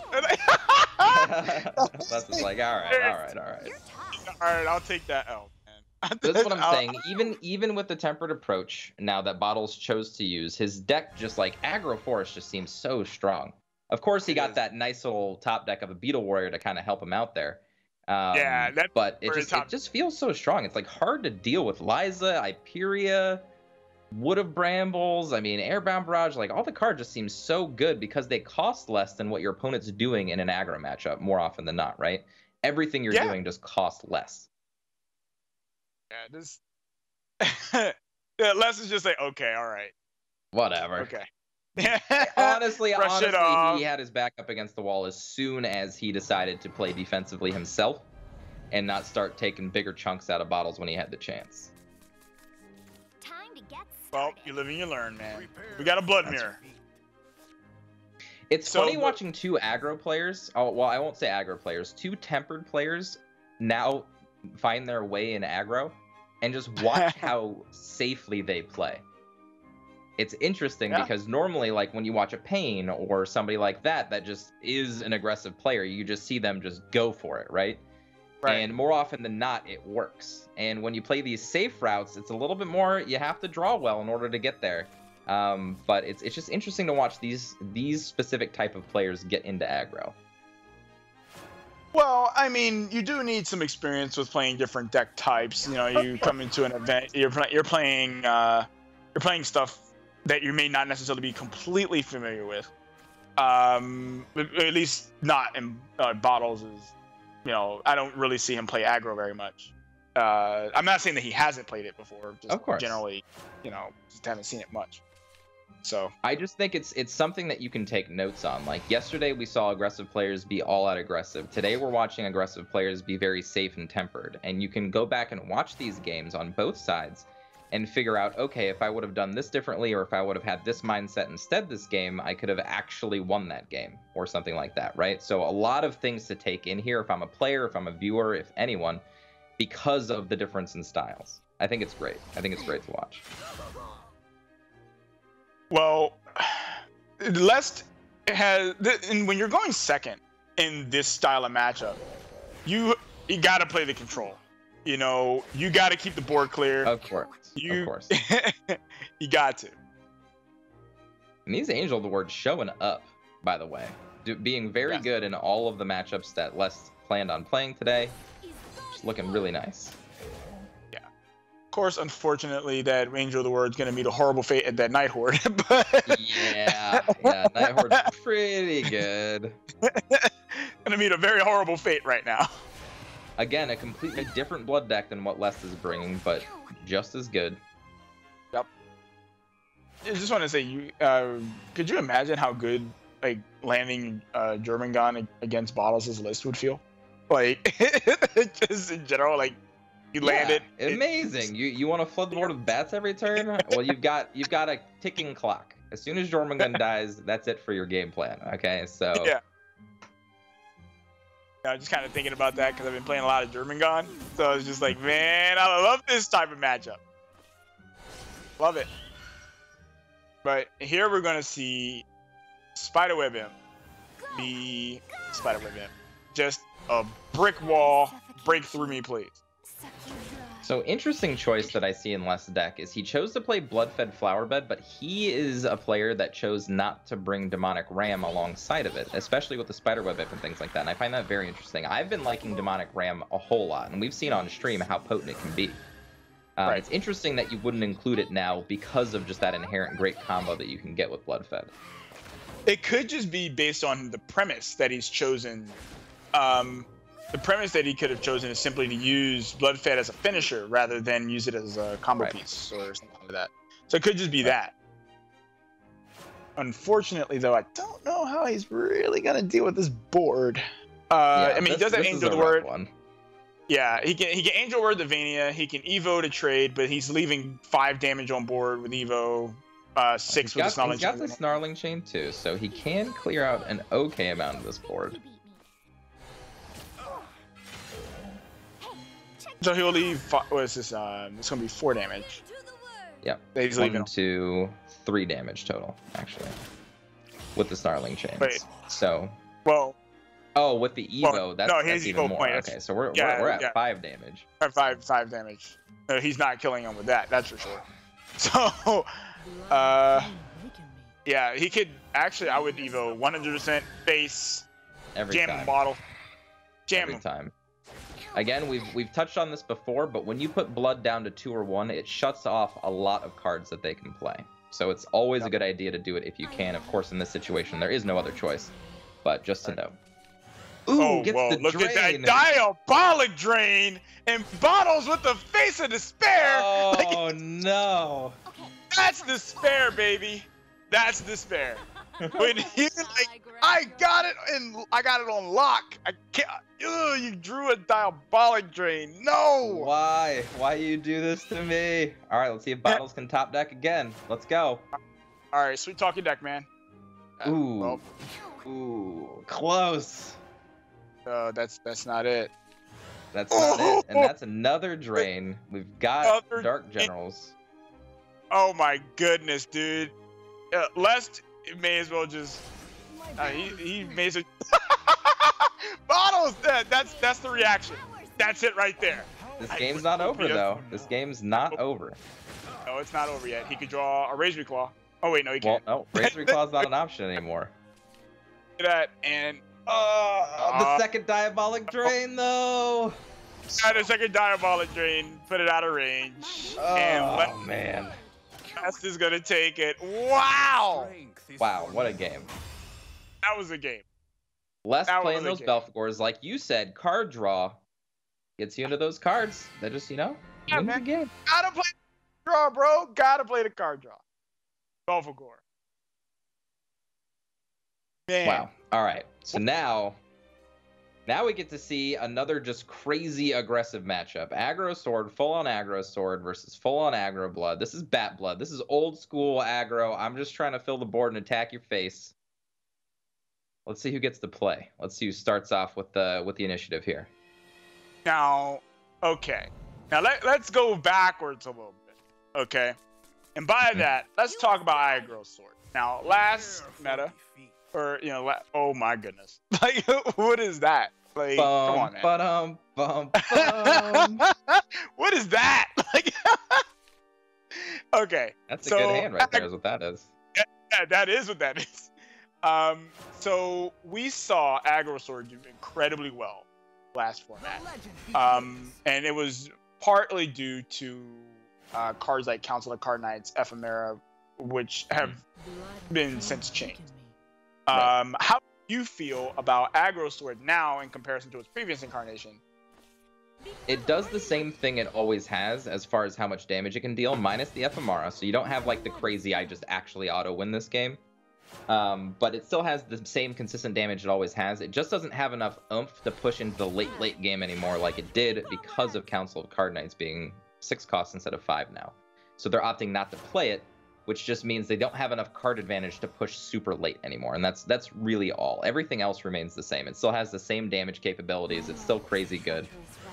It's always something to have on your radar. Well, people are still running a roundtable assembly to get their double Juliets. Of course, Les won't be able to do that because he's drawing his, but we have been seeing that.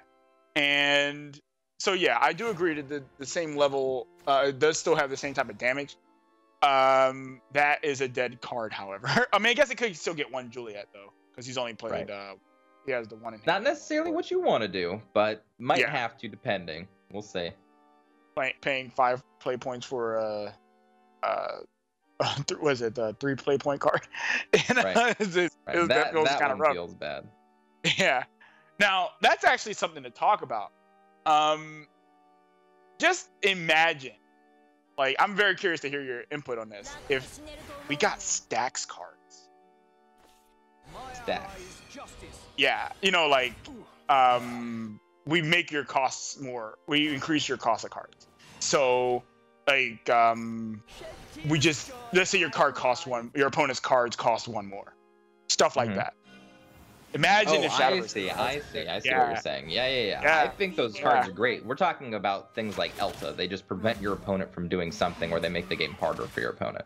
Right. Stuff like that. I think that would be awesome for the game.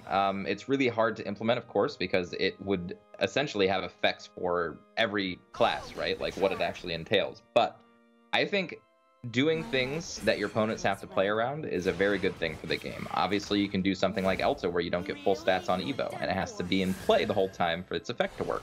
It's really hard to get it to work, but when it is, we've seen how potent it can be, especially against a deck like Dragon, with Elta being the card we're talking about. So I would love to see more of that. Yeah, please give me more. This is me begging for more cards like Elta. Okay, so side games, if you're listening, can we have more Elta-like cards, please? Thank you. Right. This Or is just like a two drop follower that says, spells cost one more. Talk about a D shift, punt. You know what I mean? Something like that. Oh boy. I mean, could you imagine your opponent gets their D shift all the way down to 0 and it still costs 1 because of that card? Right. They just can't go off, or they can't really play around it very well. They have to remove it first on their turn, whatever the case may be. Ooh, that was an insane card to draw. Less. Yeah. Drawing ambush followers that cannot be readily dealt with. Yeah. And to make it worse, Bottles does have the ward, but we see the round table assembly in hand that can pull that last Juliet. Yep. Prevo, perfect play here. Yeah, definitely. Oh, and he's filling out the board. Love it. Now, Les cannot assemble lethal. No pun intended on the fact that that card's called round table assembly. But, ooh. That's interesting. So here's something that just happened that we're witnessing. Bottles chose to fill up his board while not being able to present lethal. However, Les isn't going to take the chance and deals with the bite here. Okay. But technically speaking, Les could have locked him out of plays this turn if he wanted to. That's the Bottles did the I'm dead. Like that's he did the I'm dead, Yep. Wrap it up, man. Womp. Wrap it up. Yep. This really just came down to the fact that Les had a very aggressive draw, drew the ambush followers exactly when he needed to. Yep. And had, if you look at his hand, the exact perfect amount of cards just to get lethal damage in, right? Maybe 1 over, and that's it. Yep. So Les taking that one. There it is. Les takes the win, and the aggro mirror matches will come to an end here. That was some very, very intense face damage being taken here. Yes. Lots of face damage. IFD, baby. Not very good at drawing, but very good at going face. That's basically what we just saw there. Let's take a look at the standings. Les will earn the win over Bottles here. And Bottles trying to do something a little more aggressive, and I feel like, aggro decks kind of just are much more oriented towards the draw in the hand that you have, as opposed to kind of control decks and whatnot. So I don't know if we can really say that Bottles played that poorly at all, but I am glad that he's looking to diversify. It is very telling when the meta goes kind of in a circle, right? Now's definitely the time to be going mid-range, and I feel like that's why we see decks like what Fantasy brought. So yeah, maybe almost all of our players are bringing mid-range right now. So maybe these players will need to think about how to stay one step ahead of the meta, as opposed to be, kind of playing one step behind. So let's take a look here. Les now puts himself at 1-1, and Bottles will go down to 0-2, and that wraps up Group A for the week. Eplicus Fantasy 2-0 at the top of the bracket, and then Red and Les in the middle at 1-1, and Bottles and Gengar at 0-2. And then we're going to, in a short while, go to Group B here and figure out how that's going to shake out. But an interesting result. It's not a 4-way tie like we see in Europe, but I think it's very telling. Eplicus and Fantasy definitely do seem like the most scary two members in Group A, so to have them kick off at 2-0 is going to be very appropriate. I'm interested to see them play against each other. Yes, that will be a very telling match there. So, visit shadowverse.nge.io. There's some very cool stuff you can see there. There's live standings, so as these games are being played, you can find the results and figure out what the score lines are on that website. Also, if you click on the player names, you'll get to see some player profiles. So some information on the players, decks that they've played, and their statistics on some of those decks. So check it out. Ooh. Go to the website and find some information about them there. We are going to go to a break. We're going to cool off here and calm our souls from after all those aggro games. And we're going to transition into Group B after that. So in 5 minutes, a little bit of a news segment talking about the charity Dextravaganza. If you guys don't know what that is, stay tuned. If you do know what that is, definitely stay tuned because it's going to be very fun. It's going to be a very cool event. And I'm looking forward to it. So we'll be right back, and when we're back, more Shadowverse Open.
All right, community news. Community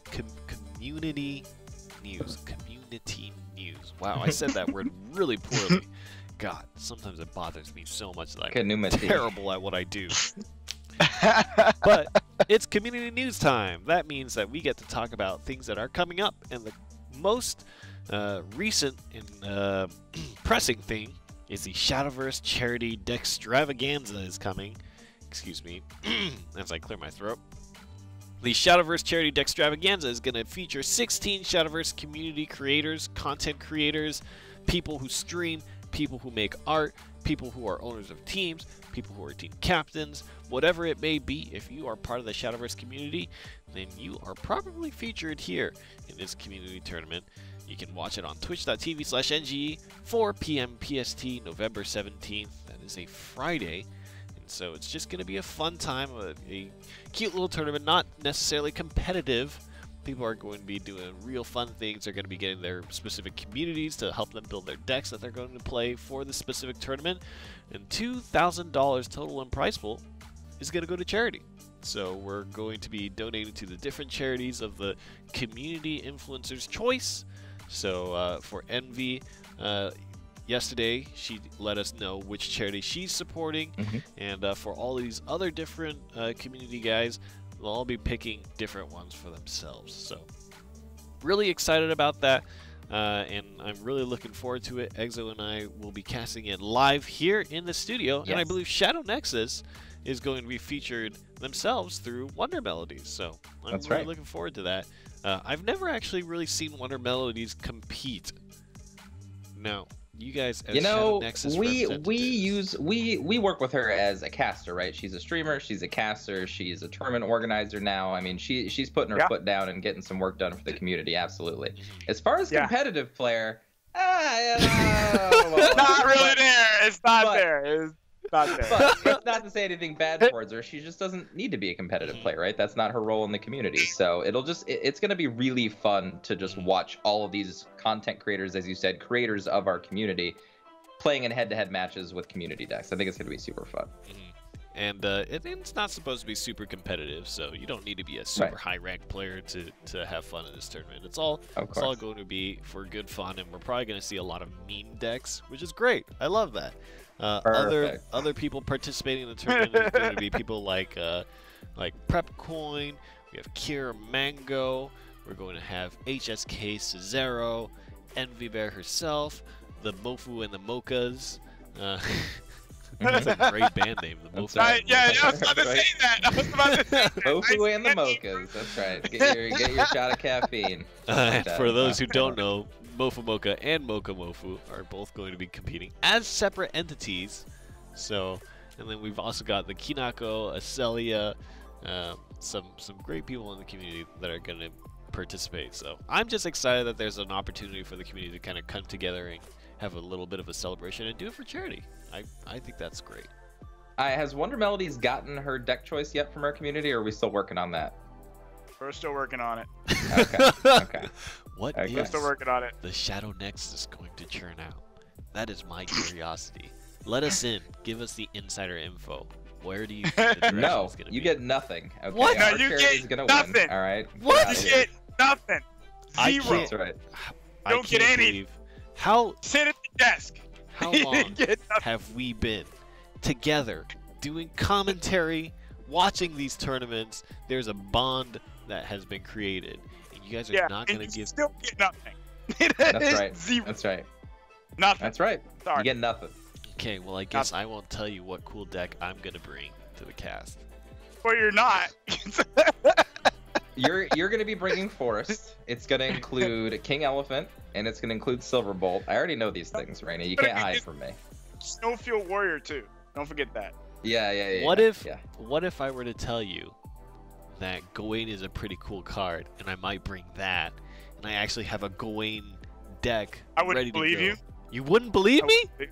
I actually do have a Gawain deck, and it's the only time I play Starcraft. Does it have Captain Walford in it?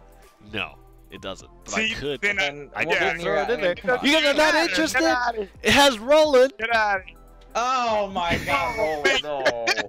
Why? I think I'm just making them mad. Somebody please help. Oh god. Every time you just utter the name, it's like saying Voldemort. It is. For Aya and myself, Roland is Voldemort. You just don't utter its name, okay? You just don't do it. Somebody quote don't that. you ever think that's in a deck, ever. Somebody quote that. Roland is Voldemort. That's we need to let Cygames know right now. Let's see. So the Shadowverse Charity Deck Extravaganza. I'm really looking forward to it. November 17th, 4 p.m. PST at the NGE Twitch channel. Tune in, watch it, have fun. Let's take a look at the schedule for the tournament. We're in Group B now, and it's going to be Hacktarox versus Piao, Jay-Z versus Vetu, Underwear versus Care Package. Now, Aya Senpai, tell me a little bit about Hacktarox and Piao. Who are these people, and who is well known for what? Well, Hacktarox is pretty well known from last season. He was playing a lot of Nef Shadow. He's playing a few things. He's been a little bit, kind of did a little bit of an exo. Kind of went into a little bit of a cave. Yeah. Just kind of chilling, But Piao's very new to the scene, and what he's been known for recently is playing a lot of PTP for us. A lot of PTP for us, but he's not bringing it today. Let's take a look at the list. PTP for us today. Yeah. Let's take a look at the list. They are bringing a little bit of an overview here. Blood is banned for Hacktarox, Forest banned for Piao, but it's not PTP, right? Even if it was, it's gone. It's out of there. And then Shadow Dragon is going to be what Hacktarox is running, and Rune Shadow is going to be what Piao is running. Exo, what's the high level of this match? Well, this is funny, right? So Piao brought OTK Roach, and I feel like OTK Roach would have been okay to let through this time. I think he's just scared of Piao playing Force, and you know what? I'm okay with that. I can't blame him. I can't blame him. I don't see that. So what the match comes down to is Mid Shadow and Classic Ramp Dragon versus Mid Shadow and D Shift, and I feel like again I'm gonna go with D Shift has an edge in both of these games. So. Why are you letting D-Shift through, people? I don't understand. I know you're afraid of Forest, but stop letting D-Shift through because D-Shift is... It's a deck that's going to beat pretty much everything that's not aggro right now. It's that good. Right. I feel like Exodium is very scary today. I need to... Don't play D-Shift. Ban the D-Shift. Come on, ban the D-Shift. I'm going to sit on this side of the desk. Let's take a look at one of the decks that was submitted here. Now, I want to, even though it was banned, I want to take a look at Piao's Forest list here. There's a card that was introduced in Starforged Legends that I think has really helped Forestcraft a lot, especially in kind of the not aggro lists. And I would be interested in hearing your guys' thoughts on it. Let's talk through this deck a little bit. Cassiopeia is a card now, one of my favorites. If anybody watches my stream, they'll know that. But Cassiopeia is a new card in Starforged Legends. What does it do? How does it help Forest? All right, so Cassiopeia is basically Will of the Forest on a stick. When it comes out, it deals 1 damage to a random enemy follower. X times X equals the number of cards in your hand. You have a high hand, you do a lot of damage.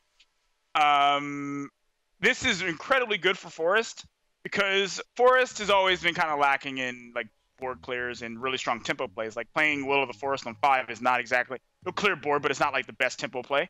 So Cassiopeia helps with that on turn 6 because not only will it clear a board, but it'll also leave a body there as well.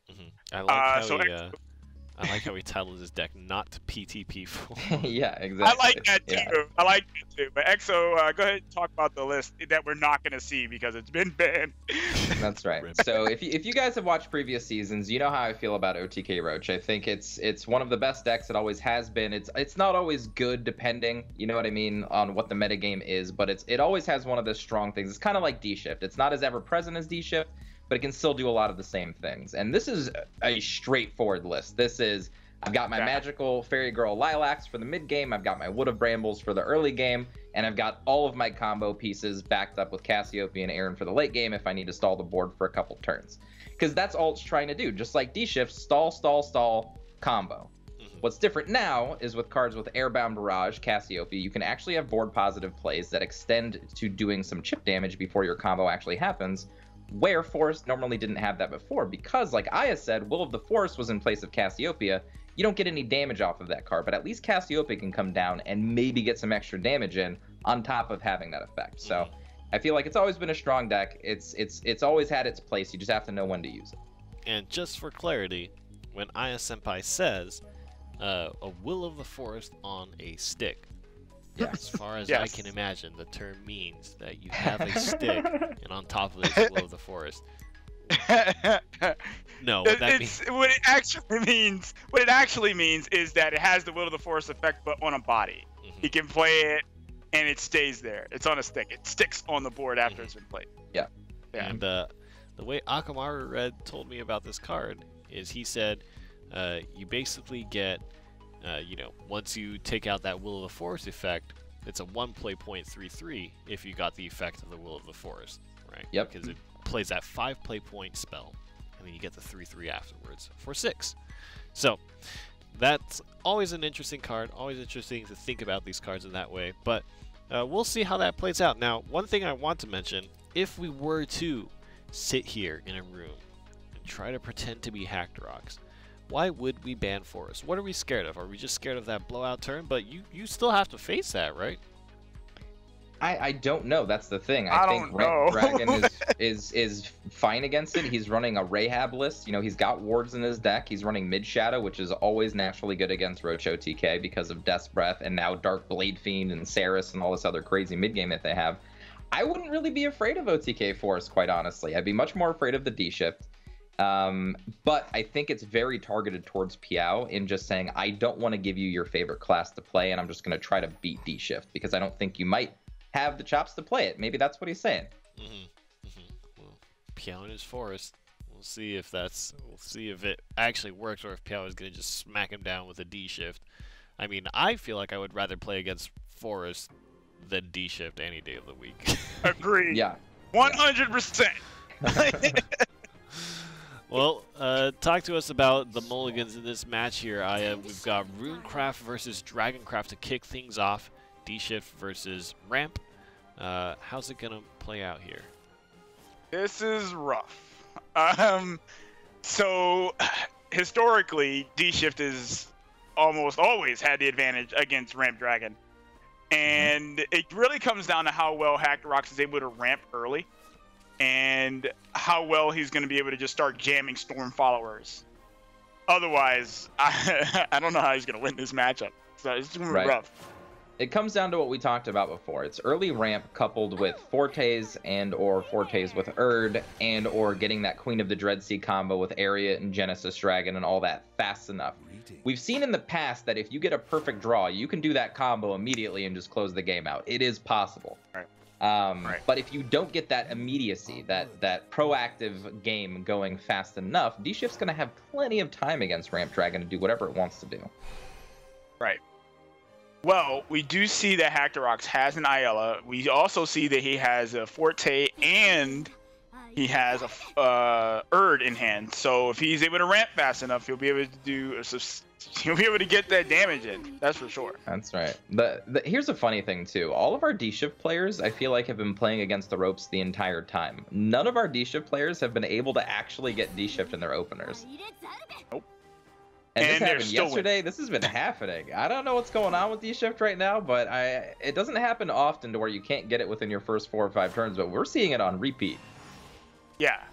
And to make it worse, we're also seeing that in those cases, the times that we saw today, D-Shift won. That's true. That's true. It's even winning without it.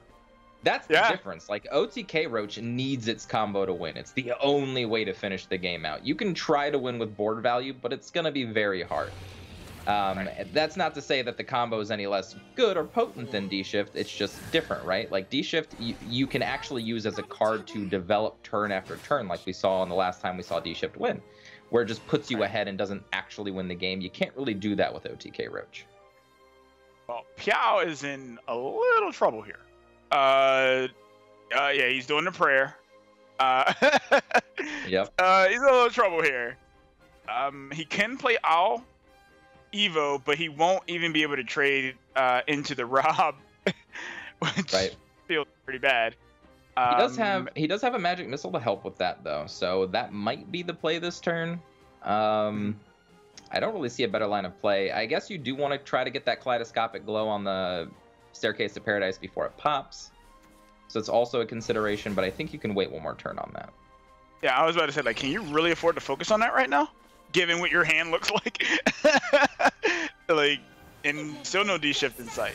This is how Dragon can win the matchup. Opponent never draws D-shift. That's right. That's absolutely right. Opponent never draws it. Oh, man. Okay. And Piao correctly identifying that there's not really a way for Hacked Rocks to actively pop this without giving up board advantage. So I really like this, and this could give Piao the chance he needs to glow that Staircase before it matters. Well, then this is kind of where you... Oh, boy. So, if you're Hacked Rocks... Okay, see, what I was going to ask is, if you're Hacked Rocks, do you do the trade so that you can get the value on the Staircase to not give your opponent the glow? I would have at least considered it. it. Yeah, he didn't consider it. He just said, you know what, man? Your face, bro. Don't care. Face jam. To be fair, he's gonna have time in order just to pop it. Like he's gonna save this Forte combo for turn 10 with Erd. That's He'll be able to play it next turn. Yeah. And then he can pop Staircase to refuel. Bahamut's might come down, but I doubt it. Bahamut's aren't really the scariest thing for D-Shift because they have cards like Fiery Embrace to deal with it. So you just want to find your Storm followers. Well, apparently Piao's just playing a control deck. Because hard control. Because he's not getting no win condition.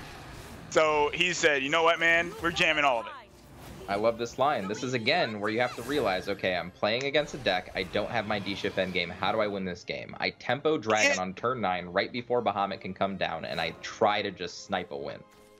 Yeah, this also makes playing Staircase this turn really crappy. Right. So I like that a lot. I like this one. I don't like the pre-Evo from Piao.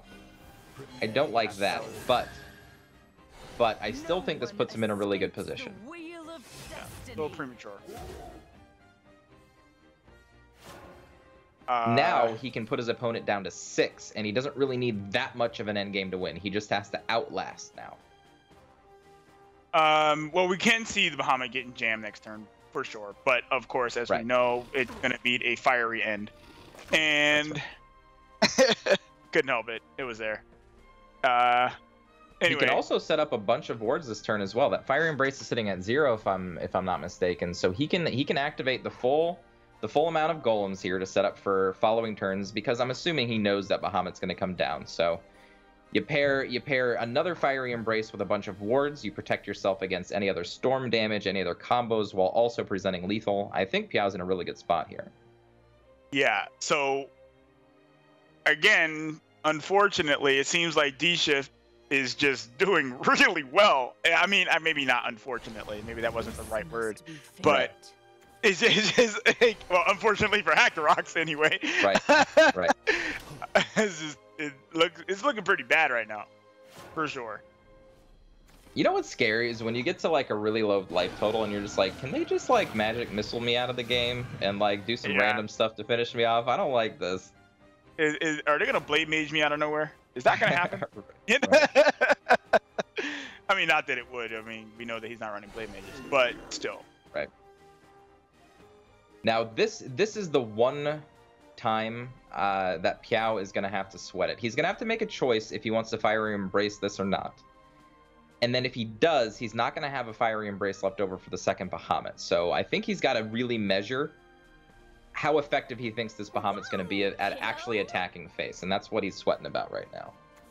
Well, that would require him to, anticipate that his opponent has another Bahamut? Well, what do you anticipate here? So what is a realistic way that Dragon can deal with 3/3/3 followers, all with ward on the same turn? Well, they certainly wouldn't be able to. I mean, Breath of the Salamander wouldn't do it. Like, it would, 3/3/3 followers? No way. Breath of the Salamander just wouldn't do that. Right. But I like this tempered approach because this means he has wards left over for the next Bahamut, which is really nice. Yes. Hackrox does still have an Evo remaining, so he will be able to push past it then. Let's see, what is that D shift at? I think it just got to 10, so it's still a turn away from being able to do anything realistic here. Mm-hmm. Piao digging. He's digging. I think he unfortunately has to get rid of one of these Conjure Guardians. I don't think he can allow Bahamut to just attack face for free. I think he has to play both of them, because if he doesn't play both of them, wouldn't he just die to Forte ramming into the ward and then Evo Bahamut? That's true. Pretty sure. That's pretty sure. He would have to play both. Yep. That's true. Queen of the Dreadsea can also put on this little back and forth where he gains some life with Fervor and plays another threat if he draws one, or he can play the Staircase alongside a Forte and just get rid of the Fervor. I mean, he's got a lot of different options he can with just 4 cards in his hand. Oh, he played both of them. Okay. All right.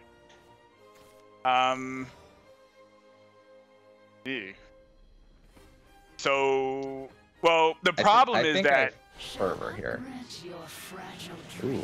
Okay, so he's gonna go with the first option. He's keeping the Forte. Okay. Okay. So he can Forte. My thought is if I top deck with a Fervor into a Breath of the Salamander, I just win the game immediately, right? Right. So. Unfortunate soul. Or no, maybe not actually, because one Breath of the Salamander, you didn't have another follower to play to evolve because Forte would cost too much. So. Well, he certainly isn't sitting on a way of winning right now, and by that I mean Piao. Like, there's another D shift in him, but that's way too far away. And that Giant Chimera was just freshly drawn, so that's not going to be able to get past 17 tough or defense in play right now. No, it definitely is not. It's not happening. And that isn't. I mean, he can D shift though. Yeah, he can definitely play his the other D shift. What's that at? Should be at what, 3 now? Yeah. So he can play that. Doing what D shift does. Hope and pray. Let's go top of deck. That's not a card you want. It can kill the Forte, but doesn't have an immediate answer to Bahamut. Well, it would have to kill the Bahamut. The Giant Chimera would have to kill the Bahamut first before it killed the Forte. It goes in order. Well, I'm saying with Wind Blast, you can kill the Forte, but then you can't even play the Chimera. So. Yeah. Yeah, this is rough. I don't think Chimera is big enough to take out the Bahamut, and that's what he needs to do. Yep. Hackrox is literally sitting on the edge of his seat. Right, please don't kill me. This, like I said before, this is generally a bad matchup. Like, but as we saw, Piao just didn't get the pieces he needed earlier, you know. Yep. It's crazy sometimes. I mean, D-Shift can always win. You know what I mean? It can always find a way. But when you don't draw D-Shifts or Giant Chimera until very late in the game, it's just one of those decks. I mean, it's a combo deck, right? If you don't assemble your combo fast enough, you can lose. And we've been seeing it falter a lot today, but this is the first time I think we're actually going to see it lose. Yeah. I literally cannot see a way. And I'm not like the most proficient D-Shift player, but I don't see a way that he's winning this game right now. I just don't. No, maybe you see one. I don't see one. Now, technically speaking, he could have drawn into another Golem Assault and then played all 3 Golems to survive another turn to try to help build for things. Ooh. He did a fist pump, man. He did a fist pump. New life he was just given.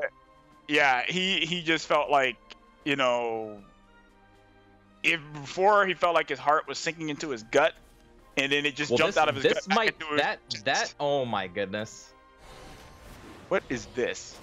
What is this? This is craziness we haven't seen out of D-Shift with the telescope. I like this. This is doing some stuff that you can't normally do. I like it. And he did exactly what I said, and he drew into that Golem Assault, and he can play all of them. Wow. Yeah, because the sigil just popped, so they all cost 1, and he has 3 play points remaining. And the crazy. Chimera will also be able to be cast to take out a Forte. I was just about to say that. Yeah, I was just about to say that. Wow.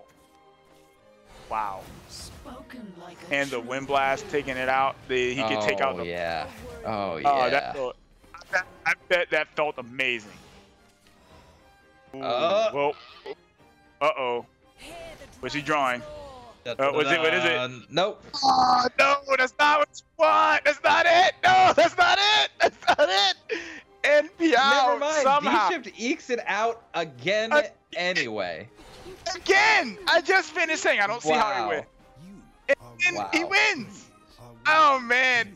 I think he just, I'll just, like, it's so I think he happy. broke the I don't game. blame him. Telescope into Insight, into Telescope, into Golem Assault, into just barely eking this game out. And then he finished him with the Chimera. And Wow. that was crazy. Just finished saying, What did I say before this match? Oh my god, man. What did I say before this match?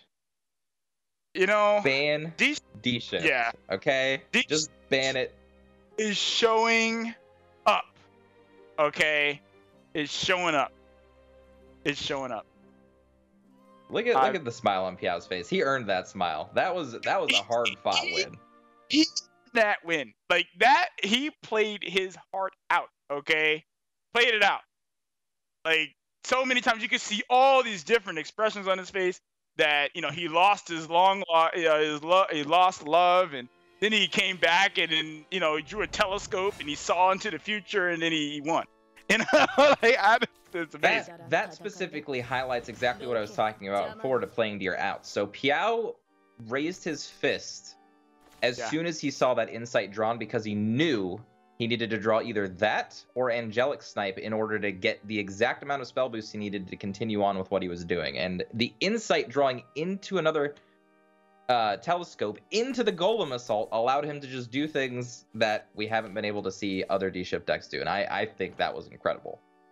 Yeah. I don't ever remember seeing Telescope in a D-Shift deck, much less see it do what it just did. I mean, it pulled him out of the darkness into the light. The actual darkness. Yeah, he was looking into the abyss, but then he saw the light, at the end of the tunnel. Like that was incredible. Good job, Piao. Now, one thing I will say about Hacked Rocks, now that the D-Shift match is over, if Hacked Rocks can manage to win the mirror matchup, okay? And I say mirror matchup loosely because Piao's not necessarily playing exactly a mirror. But if Hacked Rocks can win this matchup, then Dragon has a really good shot at beating Dragon. So if Hacked Rocks can win, he, I think, will gain the edge back in the final game. I find it a little interesting about choosing to play Ramp Dragon against, pre-draft Ramp Dragon first in the D-Shift. I mean, of course, you don't know what your opponent's going to pick as first deck, but I find that a little interesting. What do you think of that? I agree with you. I think it's an interesting choice. I think you're hoping that you get those Fortes. You know that you can beat D-Shift. But it's an uphill battle. I think Mid-Shadow's a little bit easier to get the damage, especially when you're playing a Cerberus version, right? So I probably would have opted for the more aggressive line. But it's just preference. I mean, if Hacked Rocks has played against D-Shift a bunch, I'm sure we all have by now if you play on the ladder. He just feels more comfortable with his Dragonless, and that's all. Well, one of the difference makers right now that we're about to see is Ceres in this particular matchup because Hacked Rocks does not have one in his hand. So, Ceres is a beast. Like, yes, it is, and cannot be dealt with in a realistic way. Has to stall on the Cerberus, which you never really like to do. I mean, it's fine to play on 6 because you get the extra play point to use, either Mimi, Coco, whatever you want to use. But it's just slowing you down when you're on the play. So now Piao actually gets to get ahead on the board here. Well, now, Hacked Rocks does get ability to play Death's Breath next turn should he want it. And he could also opt to clear board with, say, his Phantom Howl if that's what he wanted to do too. But I actually kind of like the Death's Breath play. Yeah, I like that this turn as well. This really sets up a hard board to deal with. And this will actually push it the turn before an Ektar can come out. So if he can clear board before Ektar, I mean, that's exactly what you want to be doing, especially in the mirror. Yeah, Ektar in the mirror is just, yeah. That's the lights out card. Ektar That's the card that you need to be worried about at all times. Yeah. I mean, now, okay. So would you not be more worried about Immortal Thane than Ektar? I mean, they're both really good, right? They both provide boards. It's just if you're behind, Thane feels okay. If you're even with your opponent, Thane feels great. If you're ahead, Thane feels amazing. But if you're behind, ahead, or middling, Ektar is always good. So it's at this point, Hackrox has board position. I'm not as afraid of Thane because I can deal with it at this point. But if I get behind and Thane gets played, then I'm super scared because then Ektar after the Thane is, again, lights out. So the ebb and flow of mid shadow is crazy. It's constant board clears. It's constant trying to poke your opponent a little bit every time that you can just so that you can finish out with some sort of a big haymaker late in the game. I always thought of Immortal Thane as kind of like a mirror breaker in a way. Land the first Thane, trades feel awful. Like when you're playing against mid shadow. I mean, I could be trades mistaken, definitely don't feel good. I Well, that's an Ektar. I think this is Ektar. I already have Phantom Howl in hand. Ektar will push 5, 11, 13 damage. Put your opponent to 7. Even if my opponent wipes the board, I win with Phantom Howl. I'm in right now. Let's hope he sees that. He's thinking. He's thinking.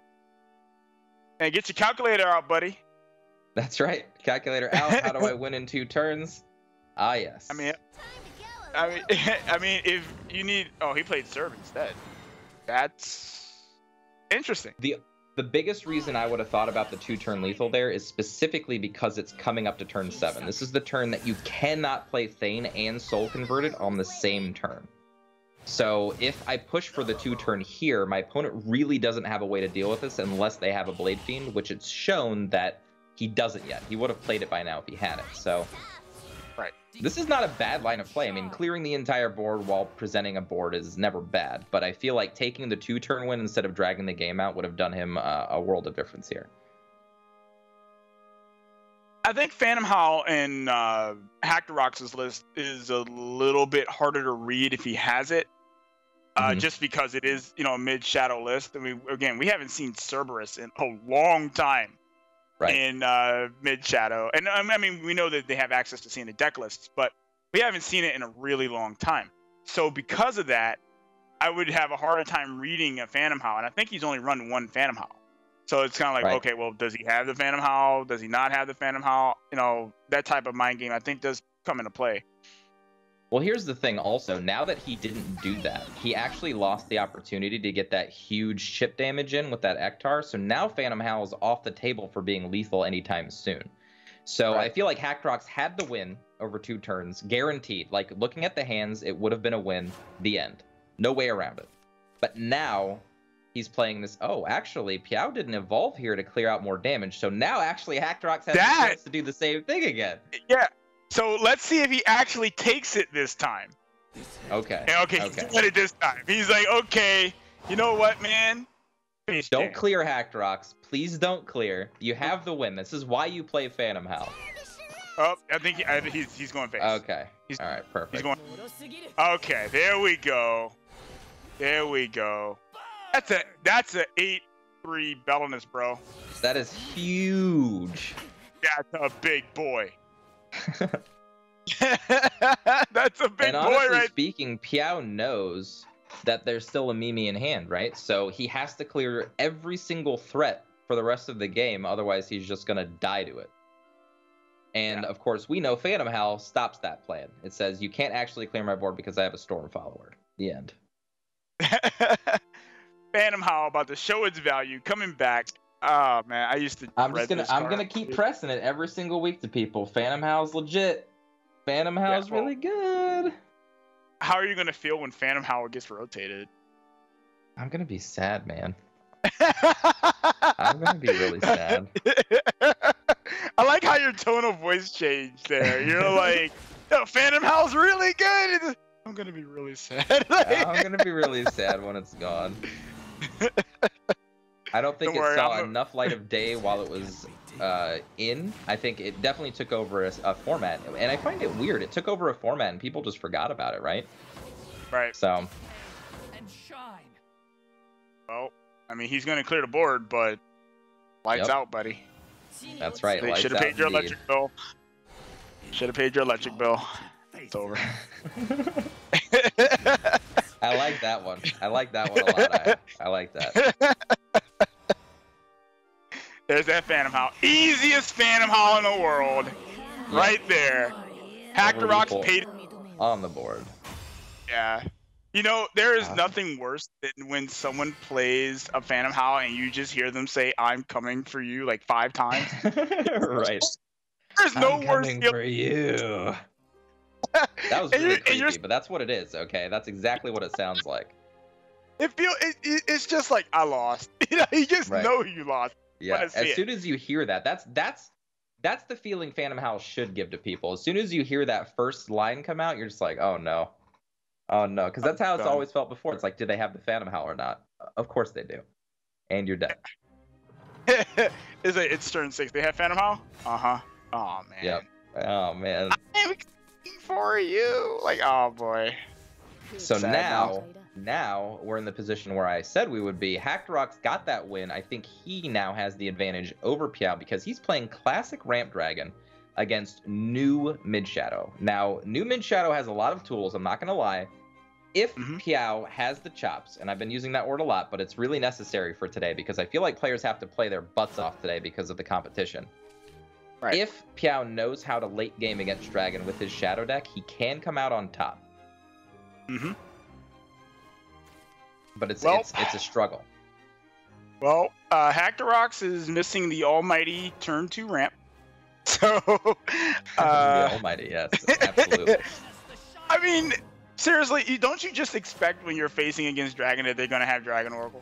Like, don't you just expect when I play Dragon, I always have Dragon Oracle. So I know exactly what it feels like when I see players that don't have it. I feel for them. It feels bad. Yeah. But I feel like actually this game, having the Breath of the Salamander into Ayala is actually a little bit better because there's nothing really to ramp into in hand. So. Well, I take that back. Rahab, pretty good card to ramp into. Never mind.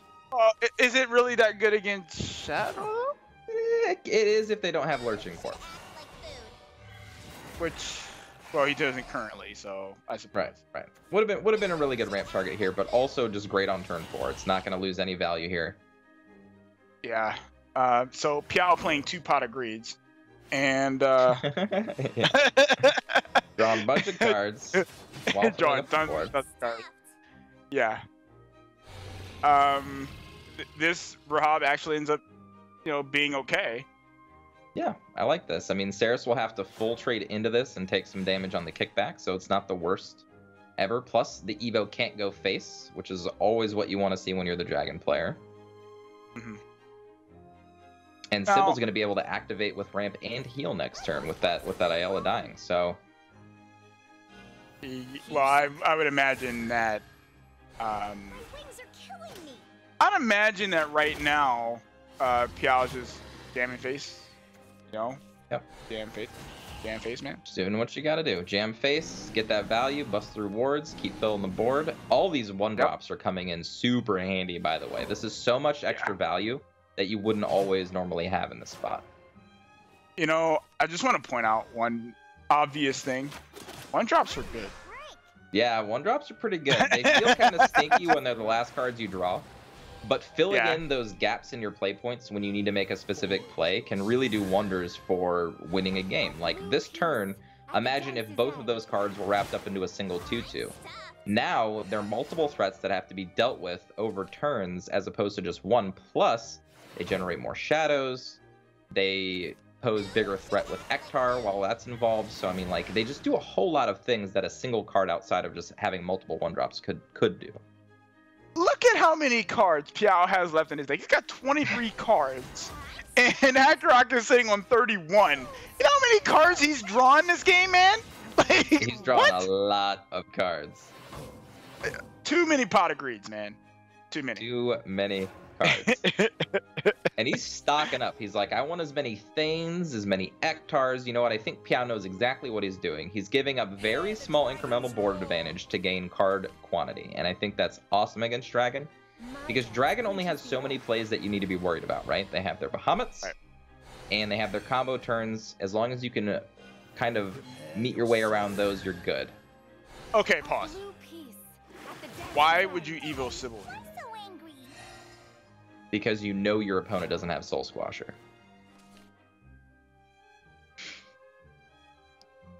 You know they don't have it. You know it. I mean, You know 100% it in your... know it. Is that the only reason? Because I think Oh, no, man. no, no. The reason why you do it is because of Ektar damage. You're going into turn 7, clearing out board is nice. I probably would have evoed the Summoner and not the Sybil, just to make sure that it can't die that's to what I'm Soul saying. Squasher. That's what I'm at. That's exactly what I was asking. Like, why would Yeah. you evolve Sybil here? Yeah. But if you know your opponent doesn't have Soul Squasher, sweet. Actually, you know what? To be fair, I think evoing Dragon Summoner is just better overall anyway, because now Piao can play a card and evo directly into the Sybil and get rid of all that evo value with one card when Sybil's the main target anyway. You'd have to evo it, and then you'd still have a 2 left over, as opposed would to still a have 1-2. So Exactly. So just a little puzzled by the Evo, but I don't know. Okay. these are small things that everyone should take note of. Just think about what happens when you evo the Sybil here versus the Dragon Summoner and how it plays out. I think it gives more advantage to Piao than to Hackrox by doing this specific evo. See, I like this. This says have Breath of the Ooh. Salamander. Ooh. That line of play is interesting. Not dealing with the Sybil immediately means he doesn't care about the extra heal. But I don't know if I like that one either. I don't know if I like that. Yeah, I mean, that's a little questionable. This, in my mind, is saying, if you have Breath of the Salamander, I lose the game. And fortunately, Hackrox doesn't have Breath of the Salamander. But he's calling his bluff. That's what Yeah. this is. this is I'm what's calling your happening. bluff. I think both players are calling each other's bluffs, right? Hackrox's like, you don't have this. Piao's like, I know you don't have a Breath of the Salamander. I'm good here. Hey, Gal had a lot of different plays. That's Yeah. the one he went with. Very interesting. Not gonna lie, very interesting. Yeah. that's it. That's right there. Very interesting. That's when you like nod your head and as you're saying it. Yep. All right, so clearing out these things. Ah, man. This is where I think it feels really bad for Dragon. When you're stuck just trading all the time, and you're not even getting in just a little bit of damage while they can I keep don't presenting. think you have to damage. full trade like that. I think Sybil could have gone face there to get your opponent down to 14, because you're going into a turn where you just popped your staircase. You're planning on drawing into your combo. If you don't have any damage dealt, you can't outright win with your combo. If you got your opponent to 14, that's immediate combo with Genesis Dragon and Erd and Queen of the Dread Sea, right? Or Ariat, whatever you want to play. So you got to think about these. Like, this is exactly what we talked about at the beginning of the day. You have to think about how you can win, not just how to stop your opponent from winning. Right. Dance, dear bones of white. So I would have seriously considered going face with the Sybil, but that's just me. I think it was a must, actually. I think he's now in a position where I don't know if he can win anymore unless he gets lucky. Well, Whereas he he'd could have have just outright won the game this turn. He would have to get really lucky, and that ain't it. I mean, he got the breath, I guess. That's fine. Yeah, the breath is fine, but still feels kind of. I mean, he can. Wait, let's see. He can play breath, and he can play the Rahab, or he can play the Dragoon Scyther. Fine. He could at least go face with the Dragoon Scyther if he wanted. Well, let's count damage, right? We've got 3, 4, 5, plus 8. We've got 13 damage possible with Ektar. So yeah, I like Hackrox. I think he should have done this the last turn as well, because then he would have set up a lethal, like, guaranteed next turn, as opposed to maybe not. But now he's going into that plan. I need to win. I don't have time, and Ektar can't kill me this turn. Hey. Very interesting.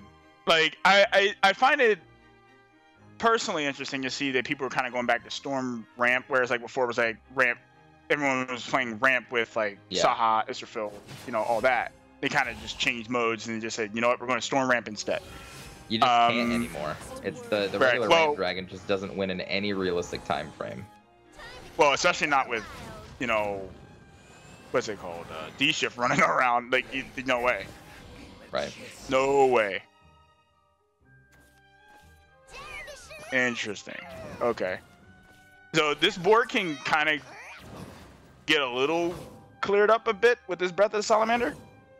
Yeah, Breath of the Salamander will do a lot of work this turn. Let's see what he draws, though. He might opt for a Bahamut play here, which I don't mind at all.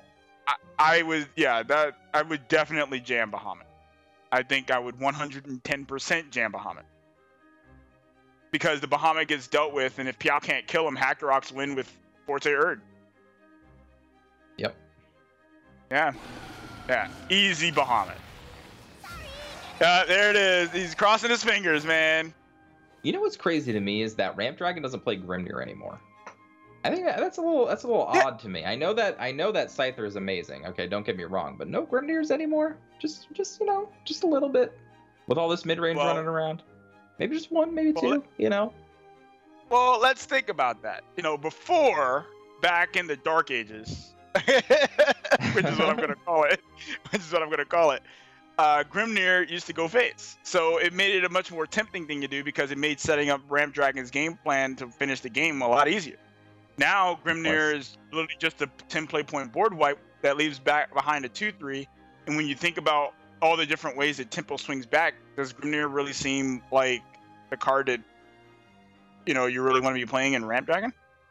I don't know. I like options. I'm an options player. I like to have everything at my disposal. But speaking of that, we saw Hackrox crossing his fingers harder than I think I've ever seen anyone cross their fingers before, in hopes that he's either A, not dead this turn, or B, there's no wards. Yeah, and there it is! The celebratory, yeah, he's like, yes! Got it in the bag. Yep, there it is. And Forte Erd is going to clear this up. Man, Hackrox So hanging in. Oh, man, he looked like he was had a heart attack. Got there. He looked like he was about to have a heart attack, man. Yep. Wrap it up.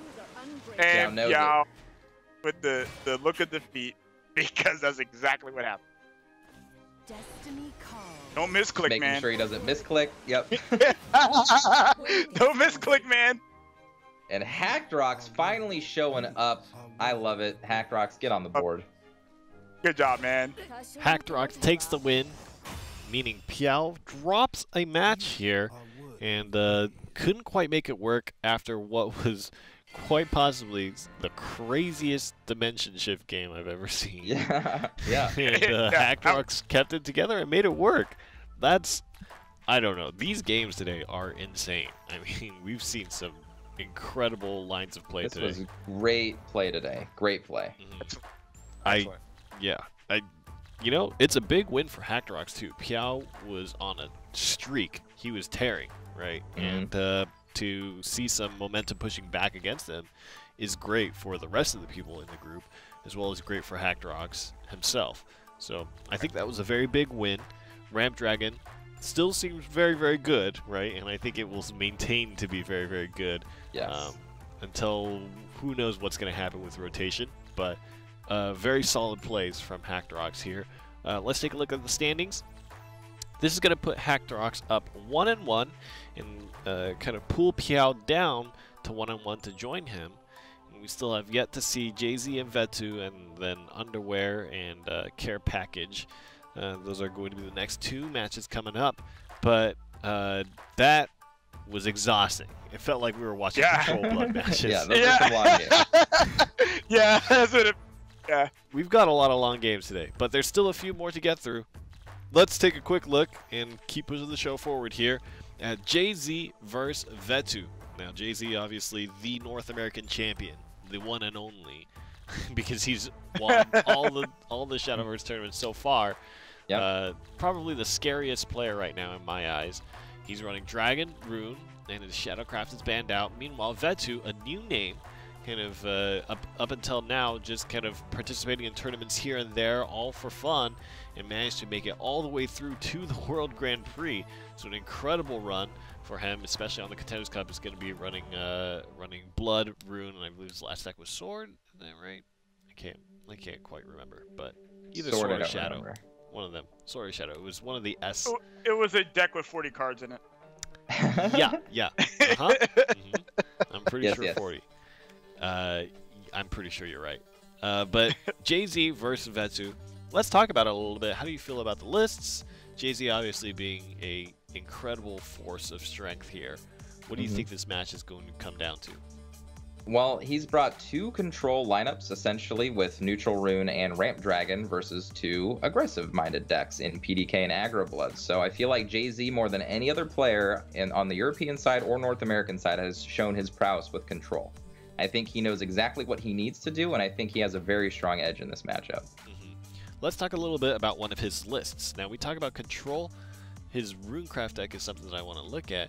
And let's take a look at one of the cards here that I think is incredibly strong, Petrification. Aya Senpai, tell me about this card. What are its benefits? What are its advantages? Why is it so great? Alright, so Petrification is a 3 play point spell that transforms an enemy follower or amulet to a clay golem, and if you have Earthright, it banishes it. The reason that this card is actually really sweet is that it gets around card effects such as Beauty and the Beast that say can't be destroyed by something. Or anything that's just like, hey, we can't deal with, we can't touch it.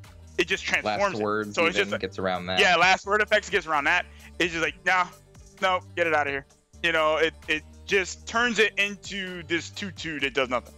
You know, it's really sweet. And then if it has a amulet in play, then it banishes it. Now in this list, it looks like it's just there to transform stuff, so it doesn't lose to stuff like Beauty and the Beast. But Exo, why don't you tell us about this list here, man? So we'll talk about it in a different context than I brought it up in yesterday. So Jay-Z, specifically naming this deck Auto Aim Special. I believe this is probably one of Auto Aim's favorite decks in Neutral Rune as a carryover from earlier in the season. But it's got stable card draw, it's got plenty of wards, it's got a way to push its advantage with cards like Impartial Strix and Hector, and Felice, and Saha Quill. And then it tries to combo win with Gilgamesh. Now, because of the lineup he chose to bring, I really feel like this is just a secondary Ramp Dragon deck for Jay-Z. It's another deck that can go into the late game, control the board, and eke out advantage, and I think that's his playstyle. That's what he likes to do. So this will feel very comfortable to him, and essentially playing 2 decks that he likes to play, and found a way to do it in a 3-deck 1-ban format. And he is running Grimner that you were talking about as well. That's right. He's actually bringing that. Now, Neutral Rune is something very interesting. We talked about Fleece. We talked about a lot of the cards that surround it. The Witch of Sweets is one more card that is kind of there and definitely part of that Neutral Rune package that's very good. Aya Senpai, what does Witch of Sweets do? Witch of Sweets will allow you to draw a card. It's his fanfare. If you have more neutrals than anything else in your hand. So you can play Witch of Sweets, replace it, so you get something else, and it's a 2/2 body. It's pretty sweet. No pun intended. It's buff met with 2 defense, which is very relevant with all these aggro decks running around. Right. So again, we have another opportunity to see what Neutral Rune can do, and being piloted by the hands of Jay-Z, it's probably going to look pretty good, is my suspicion. But maybe. Maybe. We'll see. I mean, Vetu is no pushover as well, right? To be able to go all the way through to the World Grand Prix is actually quite an incredible thing. What do you think out of what Vetu is running is going to give him a chance against these control lineups that Jay-Z is fielding today? I mean, he's got the tempo in his favor. I mean, Aggro Blood is not the slowest deck on the streets. You know what I mean? It can be very fast. It can go under what most control decks can do, especially Dragon. And PDK is PDK, right? It can eke out wins. We've seen it do it in tough spots. So we'll see how it fares today. Right, it looks like it's going to be a Dragon Mirror. And there is a tried and true PDK in the opening hand, but not really what you want. You kind of want to see if you can get Ramp. And in the mirror match, it really feels like it comes down to the big options. So, how do we think this is going to play out? Yeah, talk to us. Yeah. First and foremost, I love Avowed Strike. I'm so glad to see someone playing that card. That card is insane. So it deals X damage to an enemy follower. X is equal to the number of Dragoncraft cards in your hand. And enhance, it'll do double that damage, and you get to draw 2 cards first. So it's basically killing whatever it targets. It's pretty sweet. And I'm really happy to see someone playing that card. What's interesting to me about it is I don't think that the 7 play point enhance effect really comes into play that much. The reason I say that is because a lot of our control matchups that we see, you don't really want to be playing all of your card draw effects during the course of the game. So I feel like Avowed Strike is good, but you have to be careful with it. Obviously, that's not going to come into play today, but if Jay-Z is expecting to play against other control decks, which he has in the past, Avowed Strike kind of harder to use if you get the card draw off of it to kill a big follower. Right, definitely. I'm not so, like, me personally, I'm not like hugely adept in PDK versus Ramp Dragon matchup. I'm not like the most adept in that because I never played it. I feel this matchup is honestly in heavy favor to Ramp Dragon. Basically, you're playing one deck that has a bunch of small threats that can eke out incremental advantages, versus a deck that has more bigger threats or more big threats to basically just amplify the end game. So V2 can definitely squeak by in an aggressive manner. It's just if he can't, if Jay-Z is still at a high enough life total at the end of the game, V2 is not really going to be able to push 1 or 2 followers to just finish the game in a single turn. And Jay-Z will always have advantage with how he can kill the board or presenting a big threat or something like that. Right. So I want to touch on something, and I want you to kind of elaborate on this because you mentioned it. But you brought up incremental advantage. Now, for the people who don't know what that actually is, why don't you inform them? Sure. So, like, on given turns, like a simple way to define it is, okay, I was able to clear my opponent's followers while also dealing 3 damage. It's stuff that we talked about even in previous games, where they could eke out a little bit more damage than they did, play a little bit less safe, just so that they could ramp up how fast they can win over the course of a given game. So incremental advantage means I got to stick a Forte, and you didn't have anything to do back to me, so you had to play defensively, so that's an advantage. Next turn, I can still be proactive and then get that advantage. Over time, a control deck will say, stop. All your stuff is dead. How much advantage did you get up until that point? If it was enough, then you can push me over with your endgame cards, like Zeus or another Forte or something like that. If you didn't, then those incremental advantages don't matter as much as card quality and endgame stuff, like what Jay-Z has in his Dragon deck. Now, I want to point out something that I find very interesting. In the last game, I was just talking about Storm Ramp, okay, and how people were opting to play it over the Israfil Saha package with Ramp Dragon. But we see Jay-Z playing the exact list that it was. We see him playing Israfil. We see him. He's obviously going to be playing Saquil. He's playing that package. Control. He likes his control. He's playing that package. That's when we were like, well, we don't necessarily want to play that. And now he's playing it. It's like, well, wow. Again, it depends on matchups. This version of Dragon is the best against aggro. If he knows that V2 is bringing aggro, this is what you want to be bringing. Storm can win, but it puts you into a lot more dicey situations. With Sahaquil, Israfil, and all this extra life gain, it actually just pushes over into aggro, saying you can't win the game anymore. I've gained too much life. My followers are too big. My effects are too strong. You let me get here, now it's over. Now, okay. V2 just evolved here. He evolved as Ivory Dragon. Do you agree with this?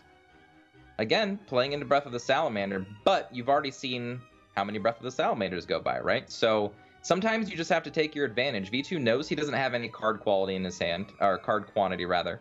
He's going to have to win with this Forte and this Zeus, most likely, so he needs to get damage in where he can. The worst thing that you can do as an aggro player against any control deck is not using your Evo points when you have the chance to. So I don't mind it, but he might have been able to save it for another Forte later down the road or something like that. So that's what I'm thinking, though. Like, if I'm playing against, Jay-Z,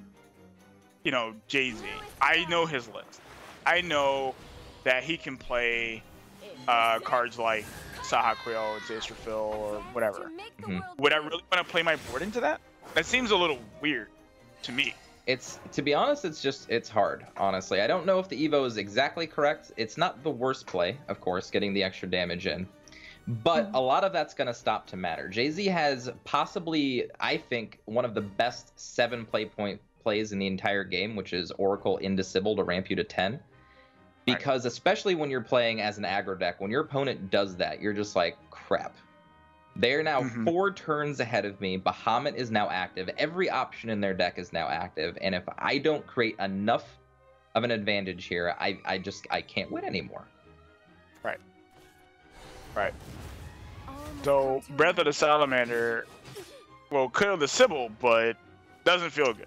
I mean, it's the only way he's going to get real value out of it anyway, though. This Israfil is going to feel like a monster. This is the thing about Ramp Dragon versus not specifically Ramp Dragon. Now I have an Israfil in play, and you can't kill it. And I just wiped your entire board.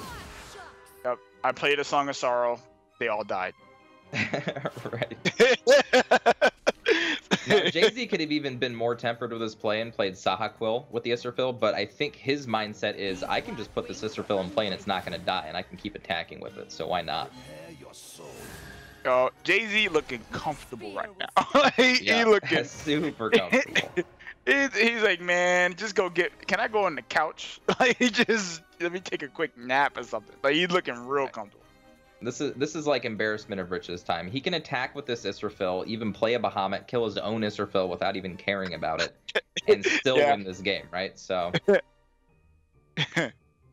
sounds funny, but it's true. I mean, he doesn't want to leave that there for sure. No, and it's the only way to clear it at the moment. He could draw with the Oracle first, but I think Bahamut's a guarantee, so I would probably opt for the Bahamut. Right. I think he's really thinking about it. Let's hope we know him as a player who makes very few mistakes, so let's hope he doesn't misorder this and play Bahamut first. I doubt that. One thing I will note about Jay-Z's deck that's much different outside of all the other Dragon decks is he's choosing to play cards like Avowed Strike and Star Phoenix for a lot of value in the mid-game, which we don't see any other player doing at the moment. So I just want to take a step back and say that's actually one of the reasons he won last week was because of Star Phoenix eking out incremental advantage, being able to be played multiple times over the course of a game just for that little bit of extra oomph to finish his opponent off. So Yep. I think we're about to see a Bahamut. Yep, there it is. Roar. And Zeus still not able to be played yet. Nope. Nowhere to be found. And there that ain't doing not 2 followers to block it either. Yeah, and that ain't doing it either. Is this as far as you go? Yes, it is. Yep. Sorry, By the way, everybody out there, PDK is pretty good. Ramp Dragon's still really good. All right, it beats PDK. If you plan on playing against the mirror a whole bunch, this is a pretty good deck to do it with. Right. Well, yeah, that was a beating. I mean, this will be the true test, though. Yeah. So, okay. Let me ask you this. All right. Why would you opt to bring neutral rune? Like, I'm curious. I'm genuinely curious. Exactly what I said before. I like playing Ramp Dragon, the end. I want to play more Ramp Dragon, and that's what it is. It's another deck to jam Sahaquils and, cards that you want to play alongside of it in a deck. It's a way to play a late game value game, and I feel like that's where Jay-Z's strength really is. Like, he just knows how to play a value game very well. That's not a good hand. And this is not a good hand, though. This is when you're playing Ramp Dragon, but you left all the ramp out of your deck, and you're just like, wait a minute, what happened? Immediately punished for not ramping. Immediately punished for not ramming. Oh man, this could get bad real fast. Yeah, if there's not a card drawn in a relevant time frame here, I think Jay-Z might just be out of this one. Okay. All right, he drew a Kaiser. Okay. Now, saying all that, this Impartial Strix coupled with Hector could just randomly win the game if there's no hard removal drawn, but never mind. Okay, we do see a Diabolic Drain drawn, so I was going to say that could actually just run away with the game, randomly enough. Well, it's not. Right. It's definitely not. Spiderweb Imp gonna protect that Blood Wolf, which is very significant, actually. Yep, wards especially, and I honestly want to see, instead of Angel of the Word, I want to see Angelic Knight more. I think preserving your board, like if you're playing aggro versus aggro, Angel of the Word is better.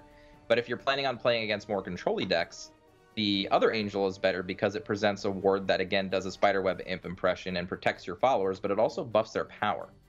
So I don't think we see that card enough is all. Well, you know what? I haven't really tested much with it. I don't know. I'm just kind of addicted to Angel of the Word. Sure, You know? it's not a bad card by any means, okay? They do very similar things. Yeah, I like pinging things for one, you know. But let's just say it's the other card game player in me. It just likes pinging. But yeah, I definitely understand where you're coming from with the Angelic Knight. So if I'm Jay-Z here, I think I have to just be board positive. I think the Strix is the best possible play. I think coupling it with Hector the following turn is the best possible play. Like, you just want to present stuff that says, you know what, Blood? Don't get too far ahead of yourself. I'm going to put some threats on the board. Get scared, okay? Now he's about... Ooh. Oh, that's lovely. Snarling Chains. I don't really think there's a way he can protect from Hector, so I think this is the turn he's going to want to push as much damage as he can. But if he does that, he's going to give up the entire board for the rest of the game. I think, I would be tempered with B2 right now. So you're saying that well, I would have certainly have killed the Kaiser, but you're saying that you would take out the Strix right now? I would have killed the Strix as well, yeah. I would have probably evoed Angel of the Word and run into it with my Spiderweb Imp, and then just gone face with the Blood Wolf, and then tried to take over the game with Caraboss, because now he's going to be put into a situation where that Impartial Strix is just going to keep beating his face turn after turn, and he's going to fall behind in the aggro game. Which is not where you want to be when you're an aggro player. It's because of the context of V2's hand. His hand isn't, I'm going to push for lethal immediately. It's, I'm going to eke out advantage with Carabosses, draw some extra cards, and hopefully win a longer game. Well, see, the way I think of it is I think of it as, all right, well, when am I going to get to really push this kind of damage? You know, when am I going to really get the opportunity to do that? If I'm trading my entire board away, don't I just lose that way too? I mean... Yes and no. At least this way, you don't just outright lose. You have a chance to win. Okay. Because now it's really on Jay-Z. He's got this power play. I mean, luckily V2 is playing like a half and half deck. He's got plenty of hard removal. If this was a standard aggro blood list, and he didn't have Diabolic Drains there, and they were just other random 1/1s or something like that, I think he'd be in a much worse spot. Well, it looks like he's playing more. It looks like there's more Vengeance than Aggro Blood. It's just running Caraboss in it. Well, right. Vengeance Blood with Caraboss, but it's just interesting, right? Like, you have to play within the context of your game plan. I think doing the extra damage was not bad, but I think it gives Jay-Z an out to actually push for lethal a lot faster than he otherwise would have been able to. That's all. Okay. So imagine an Evo on the Strix right here. If this Strix gets Evo'd backed up by a Grimnir plus like a Carrot, I'm scared. Like, yes, you can use double Diabolic Drain, but that's all you can do that turn, right? You can play your Dark General as well, but like, I mean, that's okay. It's not gonna win you the game though. Well, no, it won't win him the game. I wanna take a real quick look at V2's blood list. See what he's rocking here. Okay, so his top end is literally just Caraboss. Okay. Yeah, alright. So yeah, his top end is just Caraboss, so... Well, this is gonna hurt. Exactly the play. So this is the point of the game where V2 only had one Diabolic Drain. I think he would have just lost, period. Because he has two, he's still in it, but I think he's gonna be on the back foot for the rest of the game. And I think it was simply because of that play of not killing the Strix when he had the chance, and that's all. Well, it's certainly very interesting. He's playing a Belphegor, but. Wow. Okay, just draw another Diabolic Dream. Why don't you? Okay. By the way, Yeah. people watching, Diabolic Dream's a really good card. Yeah. I mean, I didn't know that before you told me, so I'm really glad you informed me of it. Right. Oh, wow. He's giving up board position with this Belphegor instead of... Wow. That's why I don't understand. Yeah, I'm a little puzzled by that. I mean, that felt like... He could have double drained and still kept his Belphegor. Yeah. Well, this does allow him to clear the carrot, too, if he so chose, but... Again, you have to be able to win the game, too. Yeah, I know! I know, that's what I'm saying. Like, that's why I thought that before. It would have just been better for him to, you know, like he did, he pushed damage. You know, but we'll see what happens towards, you know, later. It goes. Witch into Witch, never bad. Free cards. Oh my goodness. Into a Kaiser. Wow, look at that value. I like how Jay-Z is very good at drawing the cards to fill out his play. It's so good at drawing out his Not play a bad point. skill to have, let me tell you. No, it apparently isn't because he's a two-time NGE champion. That's right. I know full well the effect of how Jay-Z can top deck, okay?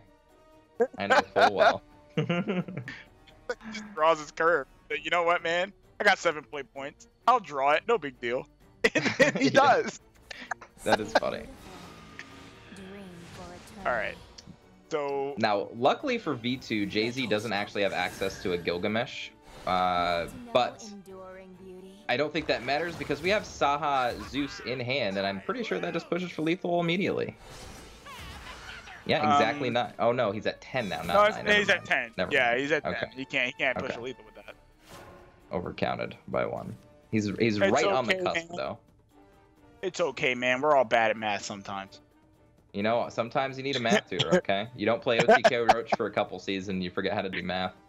Like 1 + 1 is blue. I know how you feel, man. That's right. So it's probably not going to feel good for Jay-Z to have to use the Saha Quill on killing this Caraboss, but you still get to push damage while dealing with boards, so I don't see any downsides here. Well, let's see. V2 has 5 damage in hand. He has 1. So yeah, because he has the Sonic Chains, he has the Dark General. Yeah. I believe that is. Plus the Caraboss push, so there's 6 damage. Yeah. So realistically, he's in a place where he can top deck for a win now. Yeah, he could draw Razor Claw. He could draw Blood Wolf. Any 2 damage from that position would actually win because it would be 3 damage because of the Caraboss. Right. And there's no defenses for Jay-Z here. He doesn't have a ward to play, so I think he's just got to play very straightforward. You clear out this Caraboss, you witch a Sweets up, and you pray that you're not dead next turn. Yep. So, you know, I want to just talk about the psychological effect of someone playing a Saha Quill on a Bahamut. Wow! He actually drew a Blood Wolf. That's pretty good. That's close. That's 1 off lethal. Yeah, it's 1 off lethal, yeah. The psychological effect of someone Saha Quill on the Bahamut just kind of takes me back to Zelda days. You know, like even if it does. It makes me feel pretty bad, man. You know, just. Oh, actually, no. That's still 2 off lethal because you wouldn't be able to play the Snarling Chains and the Blood Wolf, so still a little ways away. But no, I completely agree with you. I completely agree with you. Whenever you see a Bahamut, it's like the impending doom, right? It's like, okay, they have a Bahamut. Yeah. Yikes. Yeah, it's like, please don't kill me. Please don't kill me. Please don't kill me. Oh, right. He doesn't have Zell anymore. Can't kill me. Right. Oh, Zell was a pretty crazy card. I'm not going to lie. Zell especially. My favorite combo wasn't even with Bahamut. It was just with Ouroboros. Just clean, right? Like, 8 play point Ouroboros. Slap down the Zell. I win the game. Feels good. Dude. That's 11 damage, dude. Yeah, it's a lot of damage.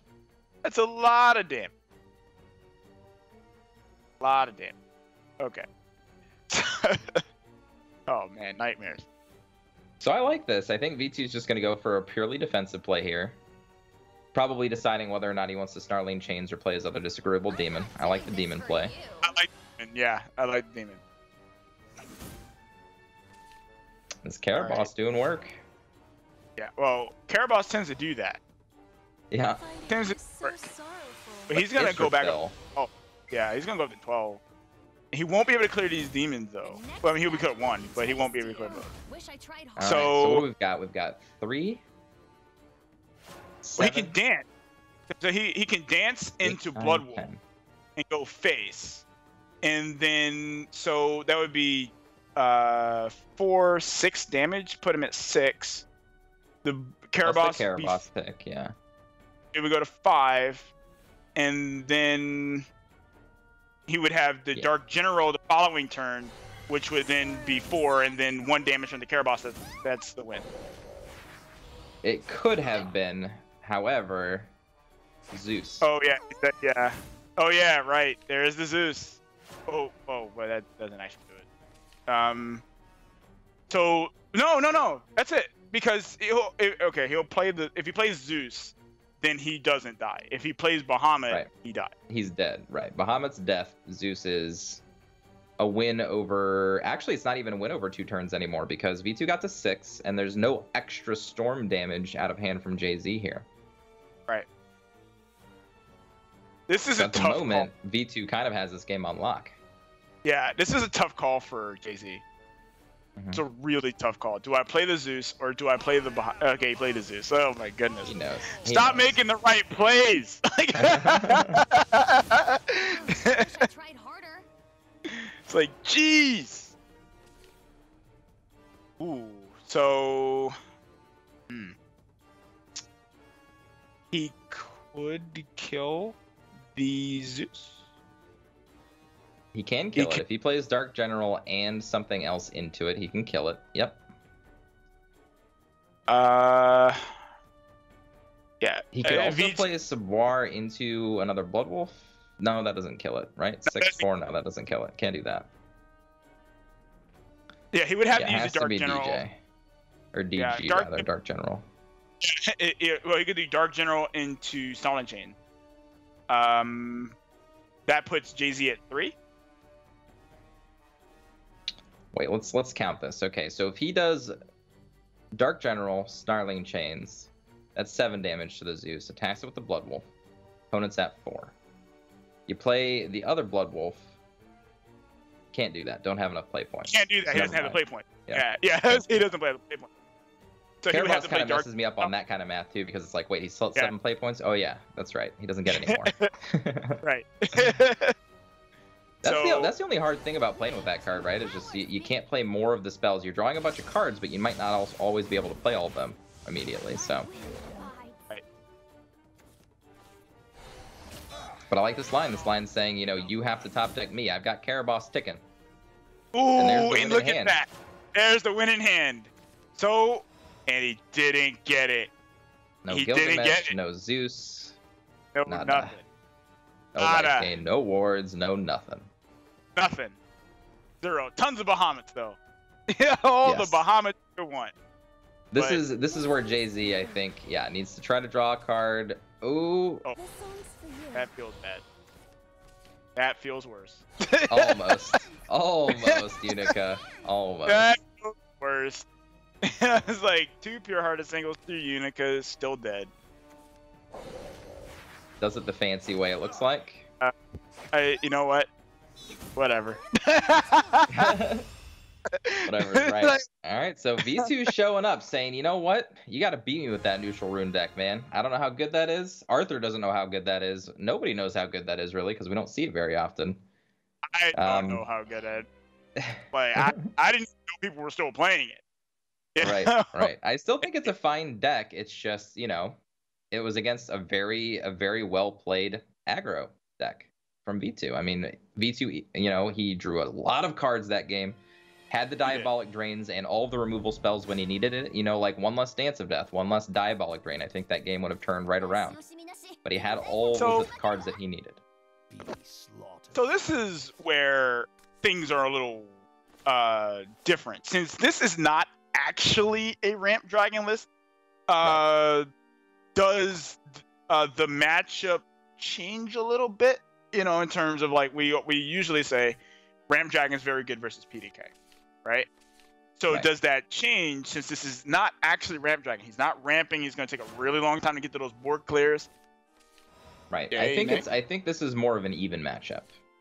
It's definitely not overwhelming like regular Ramp Dragon is. It's an even matchup, I'll say.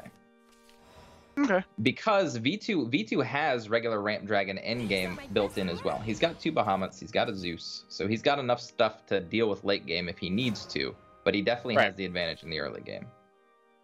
He's also got those Scythers. Like, Yeah. Yeah. Scyther, bro. I mean, Scyther's really good. And in this particular matchup, you can, answer this, but in this particular matchup, would you rather be? I think you would rather be going second, right? Generally speaking, in more value-oriented matches or matches where I have to have my fortes to win, yes, I want to be evolution heavy here. Especially when playing against Neutral Rune, most of their advantage comes with the evolved mechanic because most of their followers don't do anything by themselves, right? So less evolves for my opponent means a lot more advantage for me, I think. Okay. Especially when they're playing cards like Israfel, right? Like, please don't have Evos left over for that, right? Yeah, exactly. But playing Israfel on a board with no Evos or a Saquiel or anything just doesn't feel very good.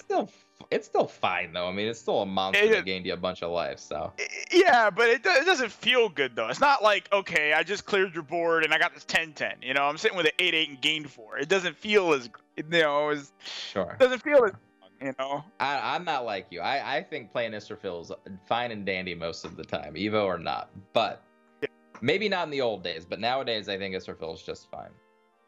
So V2 actually draws one of the only cards that gets him around the Impartial Strix with this Erd if he uses it to target that Strix. And then he can Evo over it and even trade to ramp, or he can push damage here.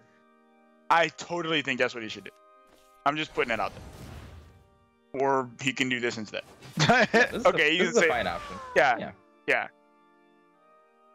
I like the Erd. He wants to save the Erd for extra damage. No problem with that. But it's one of those things. V2 just having the answer for these Strixes, especially with Jay-Z being on the play, having Strix, and just not really worrying about that card. I feel like that was one of the biggest cards in this matchup, and V2 just playing right around them. What I find interesting about Neutral Rune is that Neutral Rune's not a very removal heavy deck, so it focuses a lot on like its followers like Hector to clear things or in trades. Lots of trading. Lots and lots of trading. I find that to be pretty interesting.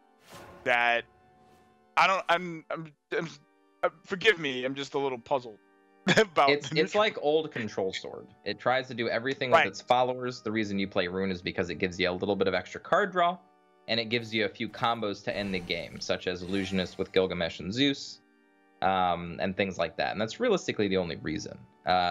It's not because it does anything fancy that other decks can't do. It's just very specific tech cards that Jay-Z wants to run, such as Petrification, Illusionist, and things like that. Okay. Because you can build this neutral package in any deck you want, right? So why Rune? Because that's what he wants to play. Either that or that's what Auto Aim told him to play, and that's why he's doing it. Well, you know what? A lot of people do tend to get advice from Auto Aim. That's right. And he has been stated to be one of the best at coming up with lineups for tournaments. That's right. A lot of people have endorsed him, so maybe there's something here. And I'm gonna have to ask Auto Aim, like, Auto Aim, what's up with the Neutral Rune, bro? That's right. That would be the person to ask. That would be the person to ask is Auto Aim, I think. I'm gonna have to ask him, man. Have to have a conversation with him. That's right. All right. So this is going to be a deciding turn. I think Jay-Z is really thinking about this Evo here, and how much he can push. I like it. I like him being aggressive here, especially before V2 has established any kind of board. This will also stop a lot of PDK shenanigans because you can only do so much with it. We've seen PDK like 0 times. Yeah. Like, I haven't even seen it. True. It's like, man, she just doesn't want to be touched. Okay, Leave me in your deck.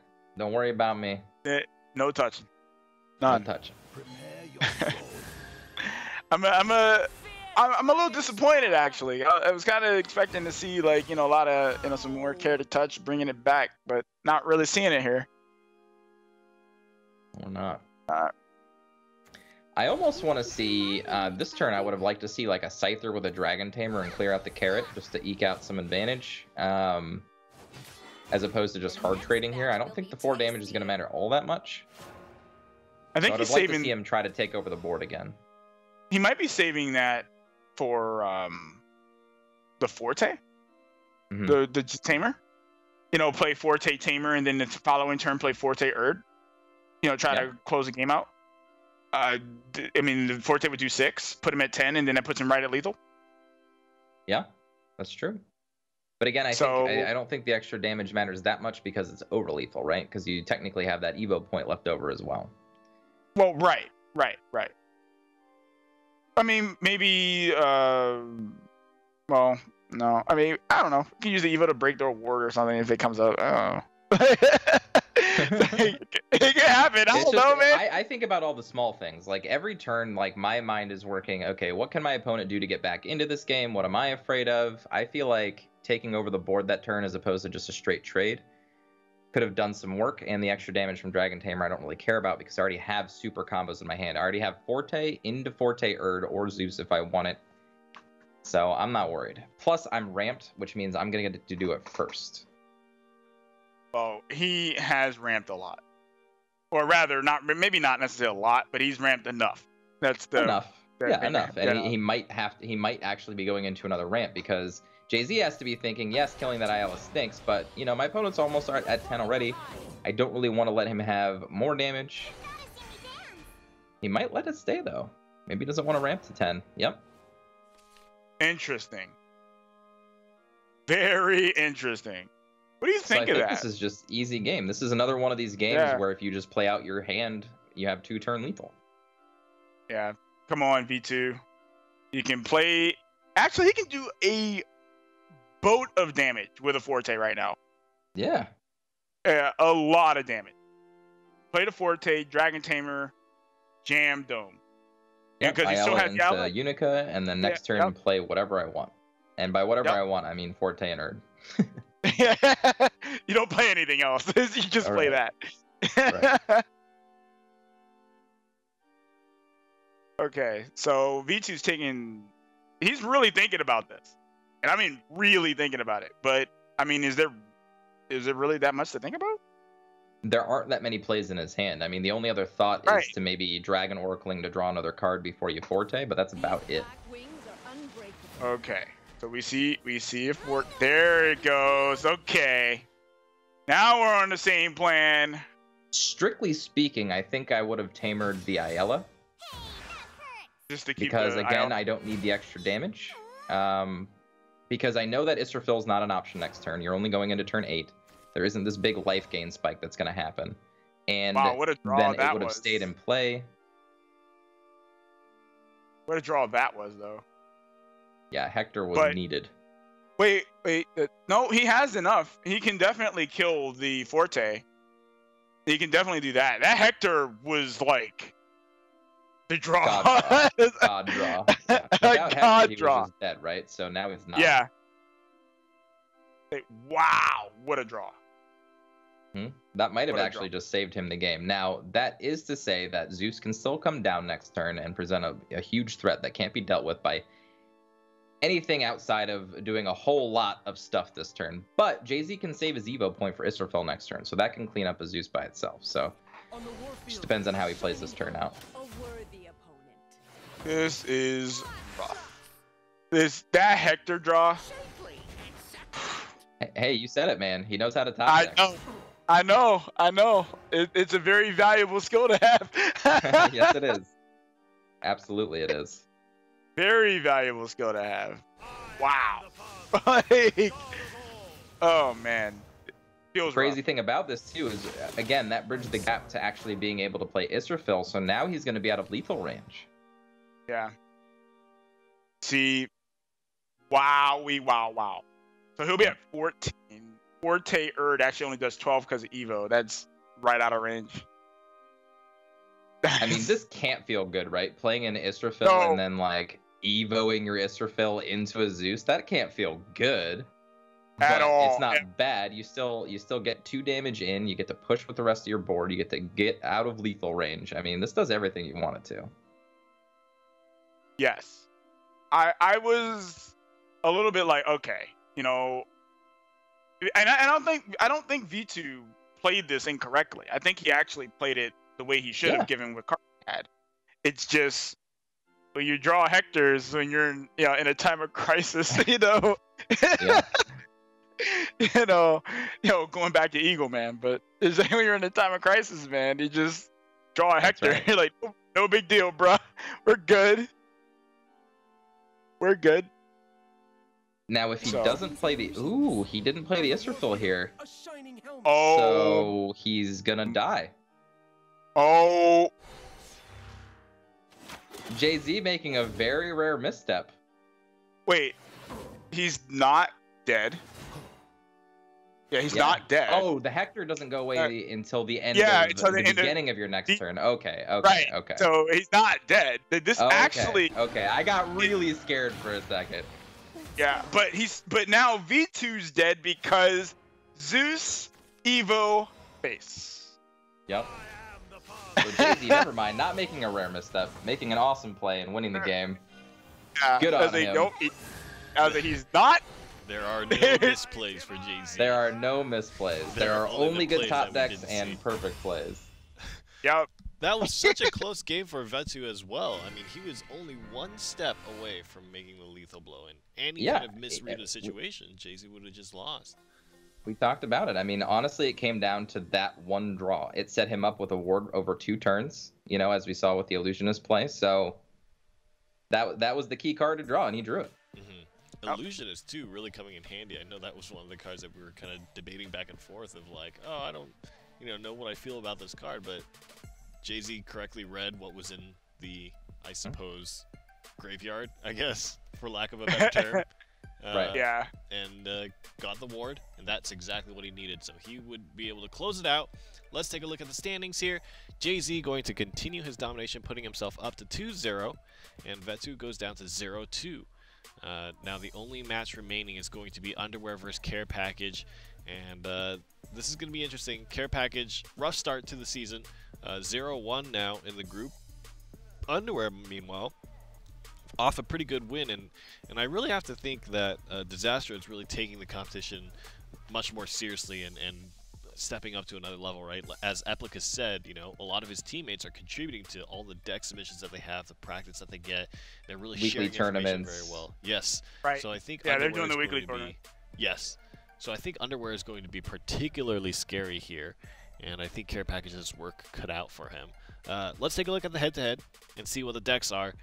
Underwear is going to be running Haven Forest against Care Package's Haven Blood. So we're going to see a Haven Mirror. Exo, talk to me a little bit about what we're going to see. Well, on the side of Care Package, we're going to see if Mr. Full Moon can make Igus a really tiny Igus. In the mirror matchup, that's, I mean, who knows? That's an explosive type of game, right? Like, who can Haymaker first? The one thing I will say about the deck builds, though, and I kind of talked about this before, is Care Package chose to run Aether of the White Wing, but not with a very specific game plan in mind. He's kind of got, you know, a couple different 5-drops in there. He's running 2 Igus instead of just 1 with the Taurus, and we noticed how much that mattered yesterday with only 1 Igus in deck, being able to pull the Taurus out of your deck with that Aether to win right off the bat, things like that. So I think his Igus deck is a little untuned. He's also playing 3 Acolytes Light, which I think is going to hurt him. Yeah, that one I'm not sure about. I don't. But I think that letting Igus and Control Blood through is good for Underwear because he's got OTK Roach to fall back on. He's got a combo deck in this field of control, so I think that gives him a minor edge. And I think the deck building of the Igus decks, I think, also goes to Underwear. So I think he's slightly ahead. Not crazy ahead, but slightly ahead. Let's take a look at Care Package's Havencraft list. And just look at some of the cards in there and what it's made up of. One of the cards that I want to mention here is Niche, right? One of the cards that was added in, I think, 2 expansions ago in Wonderland Dreams. Isapai, tell us a little bit about this card and kind of how it functions. All right, so Nisha has a fanfare effect. First off, it's a 2 play point 2/2. that has fanfare effect that until the start of the next turn, your leader cannot receive more than 3 damage at a time. This is actually a really sweet card in the Aegis mirror, because like say you don't have your Mr. Full Moon and your opponent jams their Aegis and you play this, the most they're going to do to you the next turn is 3, and Haven decks tend to have higher life totals throughout the game. So this is a really sweet tech card in that matchup. Lovely name for the deck, by the way. Yeah. Oh, care package. Care package. Look loves at his what kind of lollies, life okay? he's living now that he's gone to Dawnbreaker. All right. I mean, just look at that. Lovely name. But Exo, you talked about this list, man, but Yeah. go ahead. So what was weird about it initially is 3 Acolytes Light. Honestly, what are you thinking about when you're bringing cards like that? It's a really high casting cost removal spell that doesn't really do much in this current metagame at the moment. So a little questionable there. Outside of that, it's really just Aether of the White Wing and how you choose to pull it. Aegis being a 2 of makes it a little bit more stretchy in the end game, like you really want to pull Aegis, Why is Taurus in the deck, as well as Ancient Lion Spirit on top of Cleric Lancer in the 5-drop slot. You'd never know what you're going to pull with Aether unless you've already drawn your Ancient Lion Spirit, so you're kind of taking a gamble with that. And there's no, 6 play point, 7 play point cards to pull with Aether, so it's got a huge gap in the middle as well. So just kind of deck building choices, it feels a little shaky to me. Well, we'll see if it can hold together for him. I mean, Care Package definitely wants to get early wins, especially this season. Last season, He had a hard time, just barely made the cut, and he really wants to make sure that he has a better run here. Dawnbreaker is a new team. ISMI, do you know anything about Dawnbreaker at all? Do you know kind of where they come from, kind of who their members are? Well, they're relatively new. Like, a lot of their members are just like people who just weren't on teams before, and they all just said, hey, you know what? Hey, let's be a team. And then they all just became a team. And that's the way you do it. And that's how it happens, man. That's how it happens 100% of the time. People were just like, you know what? Team. Okay, great. And then they all team. As far as their members are actually very long-standing people in the community who just didn't really do much before now, and now they're just kind of, hey, now that we're a team, we're going to start stepping out, and Care Package joining them actually really helps them out a great deal because people now know that they're a team. So shout outs to them, Shout outs to Dawnbreaker. We'll see if he can get a win here for the team. But Underwear is also an interesting player to talk about. Kind of what in your mind are Underwear's tendencies? What do you think is kind of his play style? Because he did play some out of the beaten path decks in the last season, just a few times, especially towards the end of the season, I think, where he was just trying to experiment with stuff. In your mind, how do you view Underwear as a player? Maybe Exo, if you have any thoughts, or Aya, if you do. Yeah, we'll go back and forth on Underwear. He's been around for a little while, and you said it perfectly well. He's a player that doesn't have a problem with mixing it up. So his play style really can go any which way. I mean, he'll bring control lineups, he'll bring combo lineups, aggro lineups, you name it. He's just really ready to play on top of the meta, which I really like about him. Now, what we haven't seen from him is to actually pilot that to a victory. But Aya, talk to us about what you think Underwear can do to improve, and or what else he can show us to kind of push him into that stratosphere. Well, what I think about Underwear, and he plays in a lot of tournaments. He does consistently well and all that. I think one of the things that he can start doing is maybe and this gonna sound a little weird, but maybe he could add just a little bit of predictability to him. Like, you don't need to be unpredictable all the time, and you can be just a little bit of predictable, but still use that to your advantage. Like, make people think they know you, and then you just, play to that strength. I think because he tries to mix it up a lot, it makes it where he's like a jack of all trades, master of none, and I think that kind of hurts him sometimes. Right. There's not like a defined deck that we're like, you know what, Underwear is the pilot of this deck, and he crushes people with it. Right. And we actually see that be a huge advantage to Jay-Z, our champion, right? Like, people will ban out his Control Blood now because of how effective they know he is with it. It doesn't even matter what they're playing, they'll just ban it against him, right? So without something like that, it's not as hard or as, I guess, stressful to play against him. Right. That's why I said you want to add just a little bit of predictability to your spice, man. You don't have to be like 110%, mix up king, just a little bit of it, Let's talk about for a second the fact that Underwear's playing OTK Roach and has like nice little perfects here. He got the incredible Ancient Elf early gameplay on the play against Haven, has protection for the Tribunal, has to get lucky here, I feel like. I mean, I guess not. You can banish it now that you just top-decked the Blackened Scripture, so you found it out here. All right, so let's actually talk about something that Underwear is rocking. And I appreciate this a great deal because this is one of the first legendaries I got. Actually, it was the very first legendary I got in the game, Crystalia Tear. We haven't seen that card very much in recent memory. Okay, we see it a little bit here and there, but we don't see it as much. Okay. How do you feel about seeing that card kind of come back? I think it's good if you plan on playing against aggro. It can help you against control in some scenarios, but there are definitely much better cards to do that. I think it's good. I don't think it's good in this matchup, but it's a good card. I've never been not a fan of Crystalia Tia. I think she's a great card. She's great value, especially with the amount of bounce that you can produce these days. Having a one of in your deck, I think, is perfectly fine because it just gives you so many options. But it's not a card you need to lean heavily on anymore, I don't think. Well, I will always have a soft place somewhere on my body for that card. I didn't mean it like that. I didn't mean it like that. Calm down. Care package seeping into your mind a little bit, I think. No, I didn't mean it like that, man. I know. Calm down. But it's like, soft place in my heart for that card. That card's really sweet. Yeah. It's like really dope.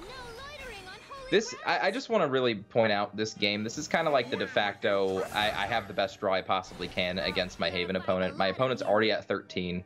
I don't even have my combo yet, and it really doesn't matter what my opponent does for the rest of the game because they're always going to be in combo range. Right. And Dance of Death here, I mean, it's just everything's in Underwear's favor. Yeah, I mean, you just dance, you Evo, you face, and Underwear has a dog in the way. I'm sorry, Care Package has a dog in the way, not Underwear. But he's at 4 already, and now he's got an aggro for us. This isn't even combo for us at this point, right? Yeah. He has to play Themis, and it doesn't feel good at all. Like, if Underwear draws a Roach, wrap it up. Yeah, if a Roach is drawn at any point, the game is over. Yeah. I mean, he's sitting there.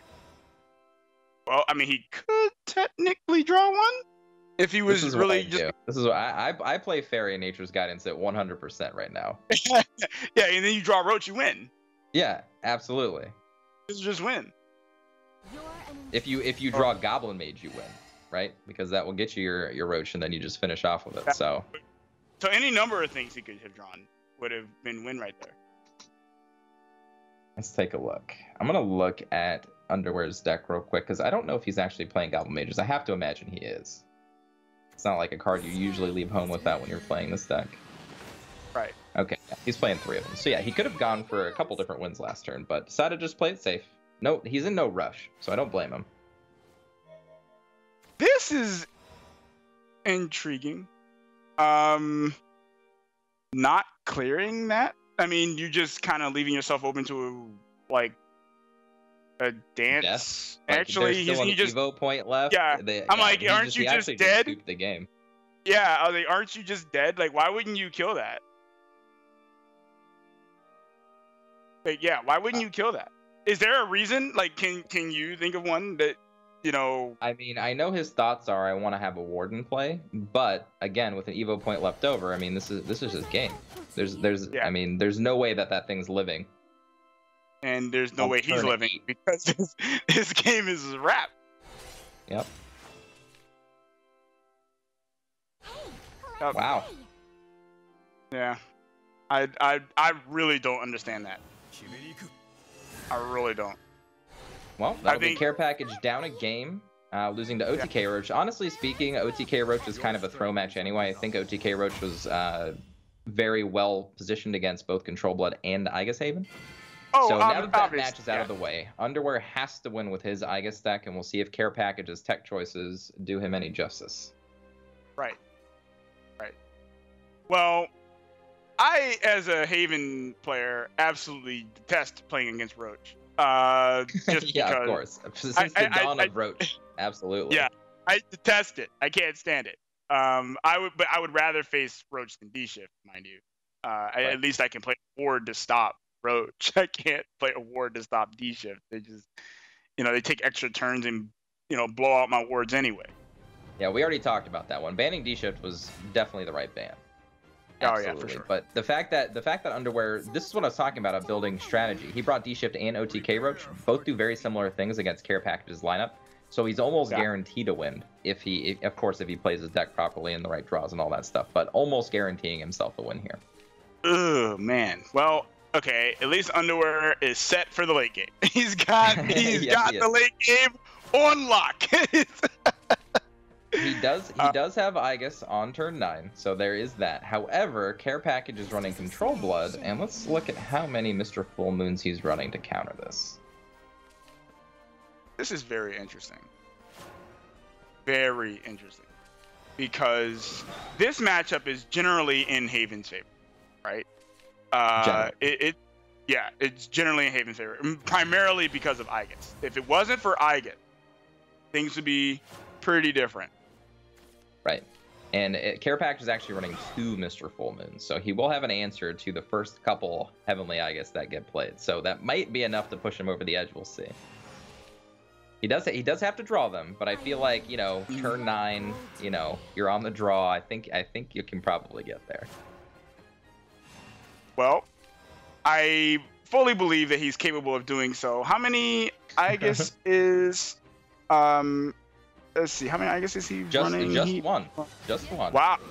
Okay, so that actually could be very if he gets the full moon, that could be amazing. Yeah. That could be Honestly amazing. speaking, I don't know in this matchup. I think that's why Care Package chose to audible to this deck just to get the win. I don't know if there's a realistic way for Underwear to win this one. This song's for you. I mean, you can do some fancy plays with some Moon Owl Mirage and some Taurus, but against all the life gain that Blood has, I don't know about it. Yeah.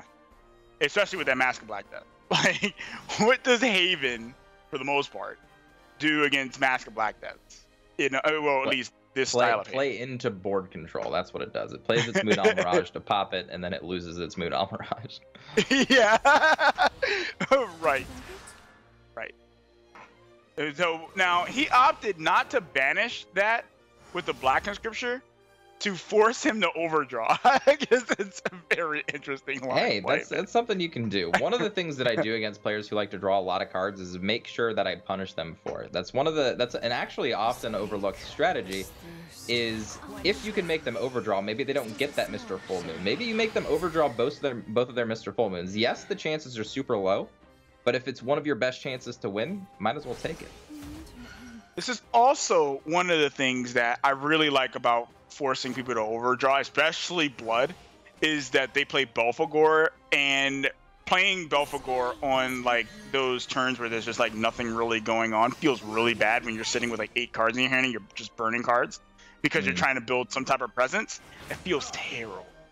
Yeah. Oh yeah. Terrible. 100% terrible. Yeah. Hey. Yeah. Anyway.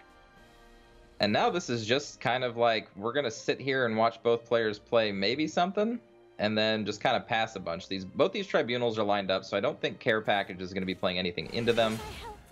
Well, no, I don't think he's, I mean, I know he's playing Blood, but I don't think he's suicidal. Right. Loving the Lucifer. Yeah, Digging this the is Lucifer. one way to get there. If this Lucifer does manage to stay alive somehow, not gonna happen, then you could Evo and deal 14 damage by itself. So that is one way to get an advantage. But dude, he doesn't have Mr. Full Moon yet. He doesn't have Mr. Full Moon. That's true. It doesn't. And that Aegis is maybe that was an overdraw. Maybe that was the overdraw. Yeah, that Aegis is coming down post haste. Okay, it's happening. And to speak to the same effect, yes, your opponent might have 2 Mr. Full Moons, but if you don't play your Aegis on the first available turn, you give them more of a chance to draw it. So get it down. Right. Get it down. I mean, at least Underwear is not going to play it next turn. Well, at he'll have 1 damage in perpetuity for the rest of the game. He will always have 1 damage. Right. Oh man. Okay. All right, here it is. Now will care package draw the Mr. Full Moon? So Will he here's a draw? slight play. This isn't going to matter much in the game in context, but is there ever a reason to actually pre-evo Aegis here? It does kind of, you know, just present something really big, but I don't think so. Like, I mean, it's a thing that people do, but that Odin is doing all of nothing. Uh-oh. Uh-oh. That Odin is doing a lot of nothing. A lot of it. Care package throwing away a little bit of life gain before it's necessary too. I don't like that because that can essentially, you know, stave off an extra attack. Yes, he has the Diabolic Drain. Right. But if Underwear doesn't play any other followers, that Diabolic Drain isn't going to gain the health, right? If you Diabolic Drain a Aegis, you don't gain the life, or do you? No, you do gain it. You still gain the health. You do gain it. Okay. Okay. Yeah, you still gain the health. It just doesn't do damage to the Okay. Aegis. That's.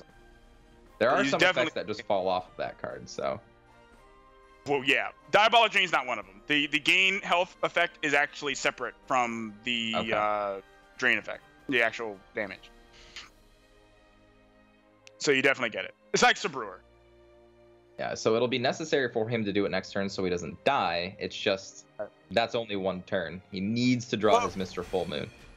Actually, what Underwear could have done to play around that is that he could have played Lucifer and evoed it. No loitering on holy grounds. He could have done, so he would have put him at 6. So playing Diabolic Drain wouldn't have put him out of reach of. But he can still do that next turn, so it's still an option. Well, no, if he had played Diabolic Drain, he would have went to 8. That's at 10. Sinners be purged. Well, he drew Righteous Devil anyway, and Yeah. Underwear did put a follower in play to gain health from, so.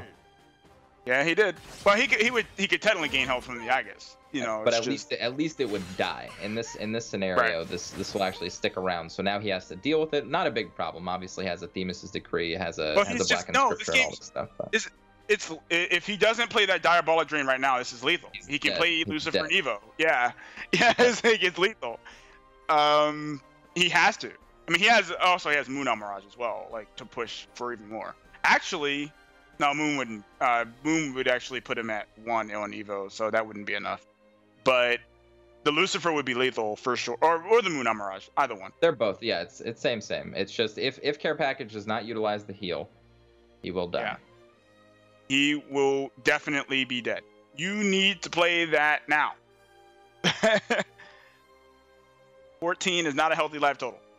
You know your opponent's playing at least 1 more Moon Mirage, at least another Lucifer, at least another Taurus, and Aether with no other cards to pull other than Taurus. Yeah. However, there's not board space to do that, so I guess you're not worried Oh, about he that. played it. Okay, he makes played the it. right Okay. choice. Okay. Good job, sir. Good job. However, But- it's all for naught, right? Because, I mean, a Yeah. Themis' Decree followed by absolutely nothing just wins the game also, so... Yup. There's nothing. At this point, it's just downhill. Like, you just So I play guess here's a real question. If you know this is a do or die match, do you hard mull for Mr. Full Moon? Yes. Like, do you just, like, 100%. scream for it? Yeah. 100%, dude. 100%. Hard mulligan. Easy. That's not a it. mistake. Man, So he can go back up to 10. How do you That's it. draw all those cards? And He's still over not- half of his deck drawn and has not drawn a 2 of in his deck. That feels bad. Very. And you can see it on very- Care Package's face right now. Yeah, that feels awful. You built the tech into your deck and you can't draw it. Yeah, and he drew a lot of cards. A ton. He drew a lot of cards. And I guess showing he's like, you know, I'm the big boss. And this, what can you do, man? What can you do? That's exactly right. What can you do? It's like Beauty and the Beast, a little bit slower, but you actually just can't kill it. There's a Yeah. hard difference there. Yep, you can't. Underwear is gonna move on from this game a champion. What a great like just absolute metagame call. Play against your hard matchup, and you still just eke out a victory there. Like, honestly speaking, we talked about it with the Mr. Full Moon drawn. That game is over, right? There's almost no way that he can win that game, but not drawn. And 100%. It's interesting too because the Mask of Black Deaths were just gone as well. Yeah. Right? I mean, I think he had one over the course of that game. Right. But either of those would have got him more time, allowed him to kind of swing back, and just a really tough situation. And that's one of the games where Heavenly Aegis kind of shows its strength, right? Just don't draw any of the stuff you need. Like, none of it. Like, none of it. No. It's a clock is what it actually is. It's a clock. Yeah. And if you can't turn that clock back, you're just gonna die. Rabbit. Nobody can turn the clock back, Exo. The times that are past are the times that are past. We only have the times to look forward to. That's what we can change. So let's take a look at the standings and see how the times have changed for these two players. Care Package down 0-2. Meanwhile, Underwear will be 2-0. And there it is. Disaster is representing real well in the North American tournament here. Both Epiclus and Underwear 2-0. Fantasy and Jay-Z as well 2-0. And meanwhile, we've got Red and Lest in Group A 1-1. And then we've got Bottles and Gengar 0-2 at the bottom of Group A. And for Group B, we've got Piao and Hackrox 1-1. And as we saw, Care Package 0-2, Vetu 0-2. That's how the North American group stage will, end on this week. And it's really kind of, it's been an incredible day of matches. The pace of the game has slowed down so significantly, and especially, I mean, as we all understand, whenever there's changes that happen, aggro is what kind of floods the competitive scene for a week or so. But people have been adjusting super quick. How did you feel about the day of competition, Exo?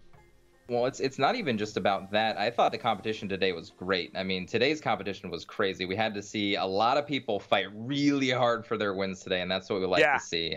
But what I was going to say about the metagame stuff is everyone is doing it in the same tournament setting, right? So you've got people playing aggro, people playing combo, people playing control. It's all about your specific opponent. So you just got to get a read on them. Forget the metagame, target your opponent, beat them. And it's really kind of a very relevant skill as kind of a competitive player, right? How well do you know all the cards that are available to you, and how can you take those options that you need and correctly identify which ones are going to give you the best chances against what your opponent likes to do? Senpai, any thoughts for the tournament today? Any closing thoughts here? I'm really glad to be on the desk again. But I'm actually, I really liked the matches that I saw today. Again, we saw a lot of technical play, okay? Yes. A lot of technical play. Not just, we saw people playing to their outs. Just like, hey, I can't win like this. We saw that all day. So I'm really glad to have seen that. And definitely that's what provided some of these players. I mean, we've seen players who kind of look to play to their chances and get those. We saw some incredible top decks and actually edge case situations that just demand the utmost optimization for the decks that they're using. But that'll wrap up the day for us. Remember that the Shadowverse Charity Dextravaganza is coming November 17th. Make sure you guys all tune in and support all of the different community content creators that Shadowverse has to offer. And there's probably a ton more that are out there kind of, doing their streaming thing, doing their content creation thing. And apologies if you're not part of it, but definitely get your name out there, and we'll try to include as many people as we can. And it's just a celebration of the ones that we know. Obviously, the Shadowverse community is much larger than what we can just see. There's a lot of people out there who work hard to make everything Shadowverse possible. So, Shadowverse.nge.io is your website to go to find information about these players. The player profiles are live. So, you can go on that website, see live standings updates as the games are being played, click their name, and you'll get some profile information about who those players are, what decks they use, and some of their win-loss stuff. Really cool stuff. Go check out the website. Also, at Shadowverse Game is your Twitter account to go to if you want to get updates about anything Shadowverse related, whether that be Shadowverse Next, whether that be a tournament, or if it's a cool kind of piece of art or cosplay, whatever it may be. Shadowverse game has a lot of interesting tidbits and information, and you can talk with them there. You can kind of throw messages at them, or you can throw messages at us. We'll talk. We lurk on Twitter occasionally. So that's it, and I think it's time to sign out here. Now, last time I threw it to Envy, and you know, there was a performance. It wasn't up to par. So I'm gonna go through every single one of you guys and see who gets the best, who does the best sign out. So today it's gonna be Aya Senpai. Please set the people free. All right, guys. Thanks for tuning in to the NGE Shadowverse Open. We will catch you guys next week. Adios. Adios.